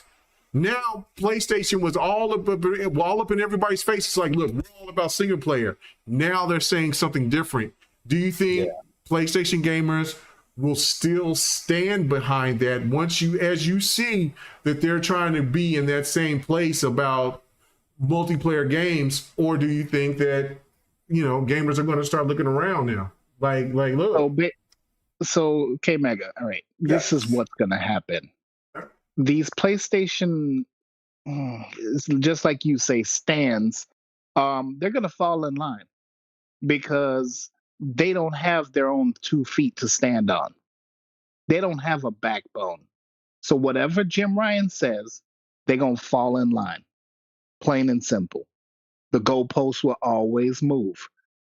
If they say games as a service is what we're going to be doing, that's what the PlayStation stands are going to basically gravitate towards, and that's what they're going to champion. So yeah, they may still do their single player games, but they're going to start doing those games as a service, and it's either get with the program or get left behind. Because I know for a fact these PlayStation fanboys aren't going to Nintendo, and they hate Xbox so damn much they're not going to Xbox. So what else are they going to do? They're basically stuck. I mean, there was even a time when the amazing Lucas said, hey, I'm held hostage by PlayStation. You know why? Because he knows that he doesn't want to go to Nintendo, and he definitely hates Microsoft. So he's stuck with PlayStation. That's what they're gonna do. No matter what happens, they are stuck because they made their bed and they wanted to stick to this. They want to stick to their guns of hating on Xbox, and then they're like, Nintendo doesn't count anyway. So they're gonna basically, yeah, exactly. Right. Exactly. That's the whole argument. Nintendo's for babies. They're not real console. They're not high powered consoles and blah blah blah. No. They want to stick to their guns about hating Xbox, and so they will just, follow along with the masses. They're just lemmings. They're ready to fall off that damn cliff. But those casuals, and I see Poe in here, and he's absolutely right. Game Pass drop on, Call of Duty drop on Game Pass. That's it. Casuals are coming over. They coming over. They coming. They coming. Yeah. And that's the reality. There's no thought process, no reasonable thought process to make anybody think that like a God of War or a SOCOM or anything else is going to make somebody say, you know what? If I'm a Call of Duty, Madden, whatever type of gamer, and you got Madden on discount, you putting Call of Duty on Game Pass, and you have other games that I'm looking at that maybe be on Game Pass or that that's going to drop on the same platform too as this, and then I get a discount on a couple of these games, and on top of that I can just pay for a service and I don't even have to pay full $70. I'm gonna go ahead and I'm gonna spend that money on that Xbox. I'm gonna do it privately to where I don't want my PlayStation friends to think about that, and that's okay. That's okay. But you know what I'm saying. But that's just the reality of it. It's just no different than somebody that looks at something and they want to, they may have all the consoles and they look at something, they look at a certain game and then they're like, man, damn, this game is how much on this console? But then this game is how much on PC? Yeah, I'm gonna go ahead and get this on PC. Yeah, this shit is like $30 cheaper. So here's the thing, Dark brought this up, and I'm glad that he admitted to this because it's true. The PlayStation fanboys, they do not purchase games. They claim that they do all of the exclusives and that they play all these games. But what is it that Jim Ryan said? They don't get enough of the people buying the games. Right. Well, Sean Layton said the same thing. Exactly. Right. They are not enough for Sony. So that's why the prices went up, but not only the games, but also for the console as well. Yep. They're putting the games on the PC now because they need to find a new market of people who are actually going to buy the games. Because PC people buy games, even though they do it for cheap, even though they may do some emulating and stuff like that, they still buy games. The PC crowd actually buys games. Nintendo fans actually buys games. Xbox people, half and half, they buy games. Yeah. Now I'm a little bit cheap, and I can admit it because I'm not spending $70 on no damn game. Well, there ain't nothing wrong with after that. the damn thing goes on sale, I'm gonna buy it if I want it. Right. So the thing is that the people who are going around saying, "Oh, these are the PlayStation bangers and this and that," but did you play it? Did you platinum it? Like even the PlayStation Stars system. Platinum it, dude. They just have to play it. That's it. Yeah, that's like who cares if they platinum it or whatever? If they just play the game and that they present, then it's fine. If you want good customer service from Sony, then you better platinum your game. I know about all that, but I'm just saying, like, I mean, how many people came out there and was talking all this and that about Horizon Forbidden West DLC, but you didn't see that gameplay because you had to beat the game in order to get to the DLC. It's just what it is. I stopped streaming it because I thought it was boring. See, right, like bro, the first game was boring. The first game was boring, and I mean, but I do enjoy it though because it is. I think the Horizon is a very necessary property or game, and I want them to keep doing more and more with it. But I mean, let's just be real. Like, I mean, it isn't, you know what I'm saying? No, it's not Mass Effect. It's not anything like that. It's got a place.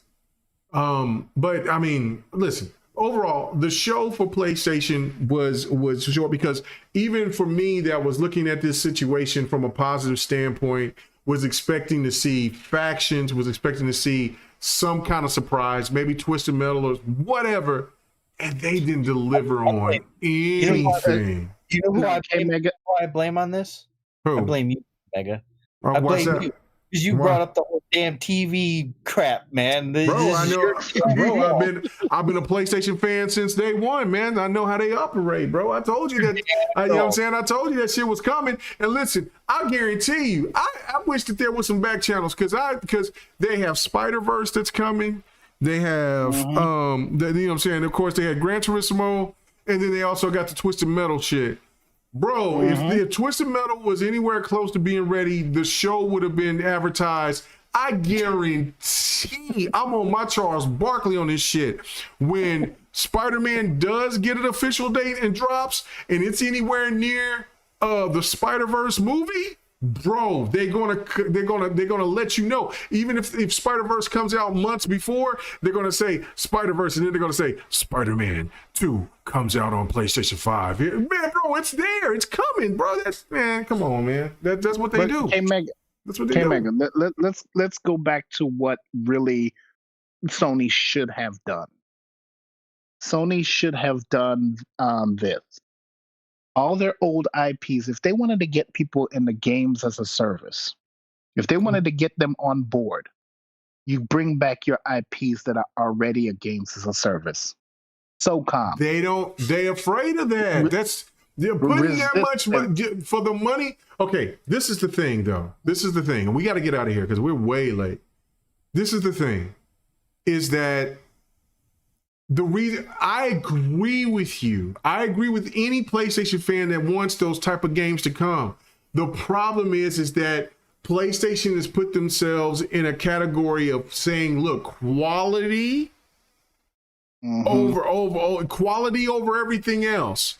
So if you're going to bring a franchise, a PlayStation franchise, then it's an old one on top of that. Then it has to have that so-called quote unquote PlayStation quality, and that means that money that's going to be invested into that game is going to be very, very rich. And for them to do that for a SOCOM that they, as Dark agree with me on, which I agree, which I've said, they're not going to support that. Not like what you think. They're just not. That game is going. No, for a single player, because bro, multiplayer. No. That's not what PlayStation gamers want. They want single player experiences, and that's what what generates money for PlayStation. That's why they move this. That's the problem. Yeah, go ahead. You know, Kmega, this. And I brought this up earlier when I was talking about how Nintendo merged into their own thing. Xbox, merged in, like pretty much said, oh, okay, well, we see how bad the Xbox One was. In the 360, we did everything we could, and we still came up short. Even though we were killing it mind share wise, we still came up short, and especially in key parts of the world where we may not even be able to sell our product. Yeah. So we're going to do this differently. And then Sony, I mean, essentially what they did was they rested on their laurels. They had a cadence that they were already comfortable with. And when this generation happened, and because if you remember, when Xbox announced the Xbox One or Series S and X, they didn't say nothing about PC. No, they didn't say nothing about cloud really at all. Like Sony had no idea how far Xbox was about to spread themselves. Yes. And so by the time the generation started, as I said, first place is somehow running behind third place. They're still in first. Or copying third place. Yeah, essentially, that's what I'm saying. They're just like they're trying to draft third place, right? When they're in first place, and it's they're drafting third place ideology. I've said this so many times on this podcast. They brought, we believe in generations. That whole ideology changed. The subscription service ideology changed. PC changed. The way that they're giving you ways to play has changed. They're trying to get into streaming more deeply than before. They made a freaking rewards program. Like, and if you look at the way that they're rolling this stuff out, it looks like it was a snap decision late in the game. Yep. It does not look like they came into this knowing exactly what they were doing. Or else, if PlayStation knew what they were doing, they would have had Nixus and put out Spider-Man Remastered and Miles Morales. Yep. They would have been put out Return. They would have been put out a lot of these games. They would have already, if it was Sony's choice, they would have already had a PlayStation, like a what is it called? Like an app on your PC, kind of like Xbox does or Steam. Yep. If they could have got ahead of this, they would have. And so much of it is just blatantly obvious. So now they're in the position that they're in. They put out their huge games that they've been waiting to put out since like 2021. Yep. God of War, Horizon Forbidden West, Gran Turismo, and now they're on their way. Ratchet and Clank, and yada yada yada, some other ones, and now they're about to put out Spider-Man 2. Insomniac, we all know as gaming fans, Insomniac, their name is what they are. Right. They seem to be nonstop working. Exactly. Yes, they do. They are holding. It's Insomniac Station right now. PlayStation's out of there. It's Insomniac Station because they are running PlayStation right now. I like that. And like they're holding it down. You see Naughty Dog. All they've mustered so far is a remake. That's it. You see, you see all these other developers that are within that. Sony Santa Monica just dropped a huge game that was technically, from what they said or what somebody said, who knows how true it was supposed to be DLC that ended up becoming its own game. I think Corey actually said that himself. Oh, you mean the Ragnarok? Ragnarok. It was supposed to be DLC, but it grew into its own game, and they treated it like such. That's that. You think about all these acquisitions that happened with Xbox, and then people say, "Oh, it takes like 5, 6, 7 years to make a game." Right. How long do you think it's going to take for Santa Monica to turn around and give you a new IP? Absolutely. How long do you think it's going to take for Insomniac to pump out Wolverine, which is a new IP? They don't already have a layout like they did with Spider-Man Miles Morales and Spider-Man 2, which all they had to do is add in more assets, add in more areas of New York. They didn't have to redo New York. They just had to redo parts of it and make it make sense and make it fit in. They didn't have to make a whole new open world map. Ghost of Tsushima came out not that long ago. Or, what was that, like 20? I want to say it was 2019. Yeah, 2019 because it lost. No, it was 2020. It was 2020 because it lost to The Last of Us, right? That's right. Yeah. Everybody wanted Ghost of Tsushima to be the game of the year. That should have been a game of the year. That was a great. Even if they announced Ghost of Tsushima 2, you're probably not seeing that until a minimum of like 2025.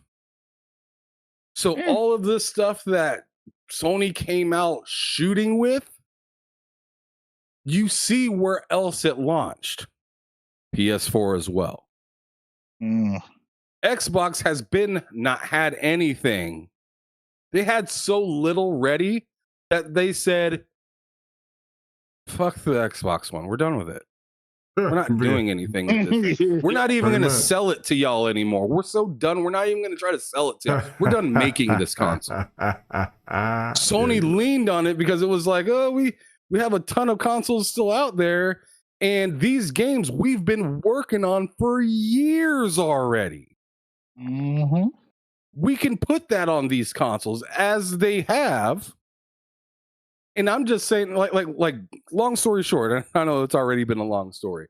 Yeah, but that's all right. These developers have came out with these games recently. As much as I wanted to sit there and be like, oh man, where's I'd really love to see Ghost of Tsushima. I'd like to see what that factions looks like because I don't really understand, or I wonder what the heck.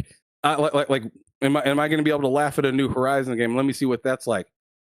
If I were to take into account reality, even if they show that, I'm probably not getting that until at least 2025. Right. And if I'm lucky, something that they've been working hard on, I might get sometime in 2024. I mean, if they're not willing to show something like Stellar Blade or Rise of Ronin, there is no way in hell that I should have expected to see Twisted Metal, Ghost of Tsushima, Sony Santa Monica game, and etc. Yep. Nope. You're right. You're right. No, you're absolutely right. That's the thing too. I think last point for me is that I think that they thought that they could get away with what they did last gen by having a sparse moment, kind of throwing whatever that they can for the first, a hit game here, a hit game there, and then kind of hold off until they really get all their ducks in a row. But Xbox is not going to be just being in the position that they were. And Nintendo damn sure is not going to be in the position that they were, especially when there's a new console coming out. And then to have something like Game Pass to be the caveat to try that will, it ain't going to try, that will generate casuals to come over to Xbox. And if Xbox brings those single player experiences that Dark and others has been still longing for, maybe not to the degree of what they want from Sony, but as long as they're giving them that and the stuff from Game Pass, this is why me, King David, and others has been saying, like, look, PlayStation can outsell Xbox and consoles all day long, but the market share is going to belong to Xbox, especially if this ABK deal goes through. I mean, if Xbox just says fuck it and we just going to do what we want to do. So it doesn't even, I mean, the appeal is the appeal.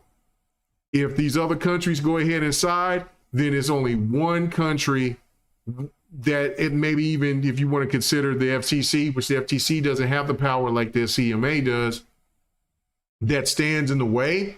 Xbox is going to go ahead and just green light that, and then it's all over. So it's going to be a different. It's just different. That you can only be on top for so long. I've said that, and then this is just the reality of it. But anyway, let's go ahead and get out of here, man. We're almost approaching 4 hours, man, on 1.5 topic. That's nuts. I don't think that's ever happened. But I mean, look, it's great conversation. I'm glad for you guys to be sticking around, listening to us, want to hear what we have to say, and then participating with us, man. Bless y'all, man, so much. Dark Ottemis, man, I know that, I was really hoping that we had the camera so I can go ahead and I could have all the stuff that I had available for you. But man, you're one step away from signing the Xbox contract. So it's all good, bro. You know what I'm saying? We won. We won. You're an Xbox gamer now. The fans don't want you. Where can they find you? On Xbox? That's what we know. PlayStation forever, Xbox never. All right. You guys can.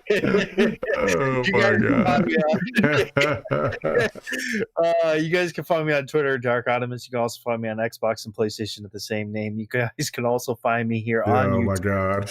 At Dark Ottemis every Monday, Wednesday, Saturday at 5 p.m. Pacific, 8 p.m. Eastern. We are still playing Jedi Survivor. We are definitely going to have a a stream tomorrow, so tune into that if you guys feel free. Or later on, down the road during the week, we'll take a look at it. But yeah, as always, Kmega, it's been a blast podcasting with you, brother. Oh, no doubt, man. It's always fun. I was hoping it'd be a little bit more messy, but you fell in line like I knew you would. You guys didn't break my legs, man. No. You lucky. We put some hammer on them toes, though. You know what I'm saying? You limping. Was I trolling this whole entire time? No, bro. We will have. I'm gonna make sure that I get Dirt and maybe a couple of Weebly Green guys on the show, so we can go ahead and do our coronation for you to be a part of the Xbox Nation, man. We welcome you. You know what I'm saying? We fighting a good fight out here, man.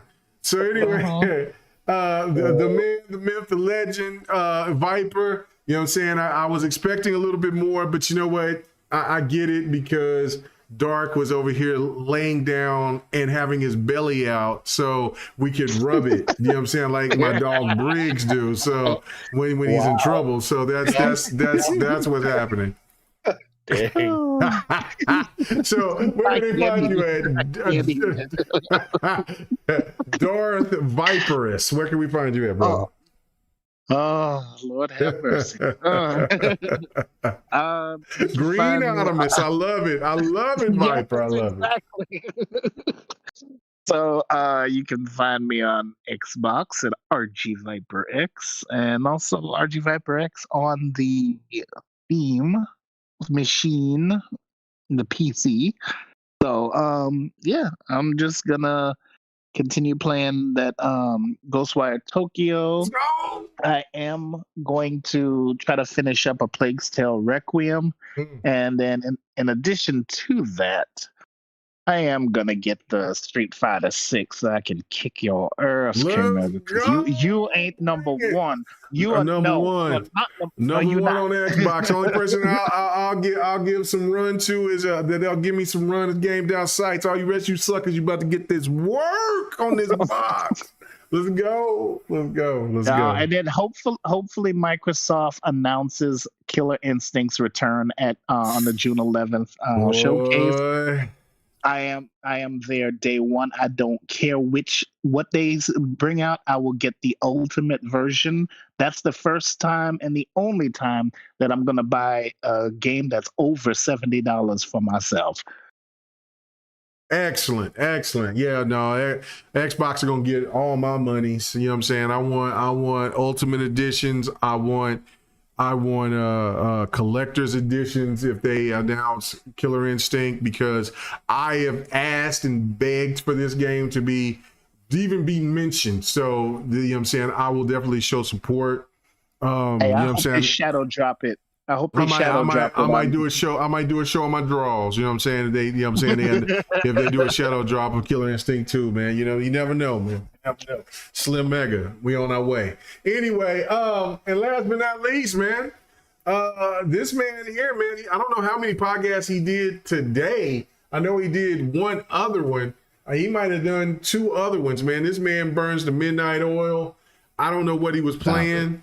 No, okay, I'm just saying. I don't know. You know what I'm saying? This man burns the midnight oil. I'm finna eat me some more Doritos and some beer, so I can go play me some more Forspoken tonight. You know what I'm saying? Because it was a successful night because the podcast lived. I thought it was done for a couple of weeks, but you know what? You know what I'm saying? We made it through. So HamSolo, where can they find you at, brother? Fantastic. Thanks for having me tonight. It was a good conversation. Ottemis, I feel like he got spared. I feel like he did. But then he got spared. He got spared. What do you call it? Kmega, he succumbed to the throat needle. Yes. Yeah. I feel like that's what happened. But that's exactly what happened. It was a good show. Unfortunately, the showcase this week wasn't so good. So hopefully next week at the Summer Game Fest, I'm not so hard on Keely like I was the last couple of times. I remember you Kmega saying, "Yo, bro, you hard on these fools out here," and I'm telling you, yeah, man, we see why. Yesterday, we see why I'm hard on stuff like facts. So yeah, anybody can get it, and that includes Xbox as well. Because I've been out here saying, "Yo, like Xbox is gonna get it this year. Xbox is gonna," and Gaz crazy ass. I have a feeling the PlayStation showcase No. We ain't gonna talk about Gas. Gas needs to get this work on that one. I mean, you know what I'm saying? Listen, much now he's going after Gas. everybody and now he's going after everybody saying, "Ha, PlayStation was bad." Ha, and I'm like, I'm just saying it was gonna be better. Where were you at? Right. No, much love to Gas, but Gas got it. Gas. I'm good friends with Gas, but he needs to get this work. He really does, because we need to keep what it killed Gas. Too much. I think you need to invite Gas here, and we need to have a talk. I will hit him up and ask him. You know what I'm saying? Because I got to understand how he's celebrating now when he just said that he pretty much just said that I trust PlayStation more, right? And then now he clowned. But now he's clowning, and then if Xbox really deliver, which I think that they really will, he gonna be on Phil's lap. So I you know what I'm saying? So no. I will definitely hit him up and say, Gaz, you know what I'm saying? We're gonna have to talk about this because we keep what we kill here.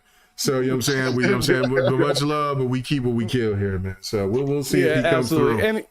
Anyways, where you can find me, I'm always doing content over on my channel. I had the legendary RGT come through yesterday, and it was a fantastic show. That's actually one of my most watched shows right now. Excellent. Got about 40 followers from just that one show. Let's go. You guys definitely go check that out. It was a fantastic show, really good talk. He gave everybody under the sun the smoke, and he was unhappy about that PlayStation showcase. But he gave Xbox the smoke as well, because he kind of has a history of doing that a little bit. Of course. And he even gave Nintendo the smoke as well, which was interesting to me because I didn't expect that. I didn't see it coming. So y'all make sure y'all go over there, check that out, hit that like button, hit the subscribe button, follow your boy at TSWSGaming.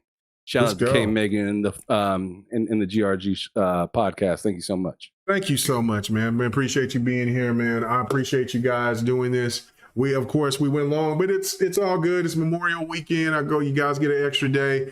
Fight Night Sunday, so hopefully some of you guys will come on through. I will. I mean, because there is no Street Fighter 6, which I'm lusting for right now. Like, it was just a hot, succulent, just beautiful woman that I can just get my hands on to play. But I'm gonna play a classic. I'm gonna play Dead or Alive 3. See if anybody wants to come in there and join me on that, and then I'll play probably Dead or Alive 5 or 6 if anybody wants to join. It'll be a Dead or Alive Fight Night Sunday. So hopefully you guys will come in and have some fun with me. Just to bullshit talk and just do what we do. Other than that, man, I'm just glad that I just got the skills enough, you know what I'm saying? Thanks to, people that's helped me out along the way. Jay Centuries, you know what I'm saying? Even though I know that he's kind of weird out now, whatever, that is what it is. But shout out to him because he helped me a lot. Xbox 448, you know what I'm saying? The Don. You know what I'm saying? Even a little bit of 108 Dragons who was saying, Brooklyn, OBS does this, Brooklyn. And then so you're saying, so I got to give him props for that. So thank you guys so much. I really do appreciate it. See you guys next Friday. Hopefully we'll have everything ready and the original recipe will be back. All right, man, we are out. Man, it's almost midnight, man. Y'all sit y'all's asses home, man. Go ahead and do some stuff for Memorial Day. Y'all don't take y'all's asses to the club. No pants off, dance off this week. know what I'm saying, we get back for 4th of July so we can get nasty. All right, well, we still got June. So whatever. All right, bye guys. Oh man, let me hit these buttons. Hey, thanks for checking out the GRG podcast. All your gaming news and our special topic of the week. Make sure to join us every Friday night, 8:30 p.m. Eastern, 9:30 p.m. Central, 6:30 p.m. Pacific. This was the GRG podcast.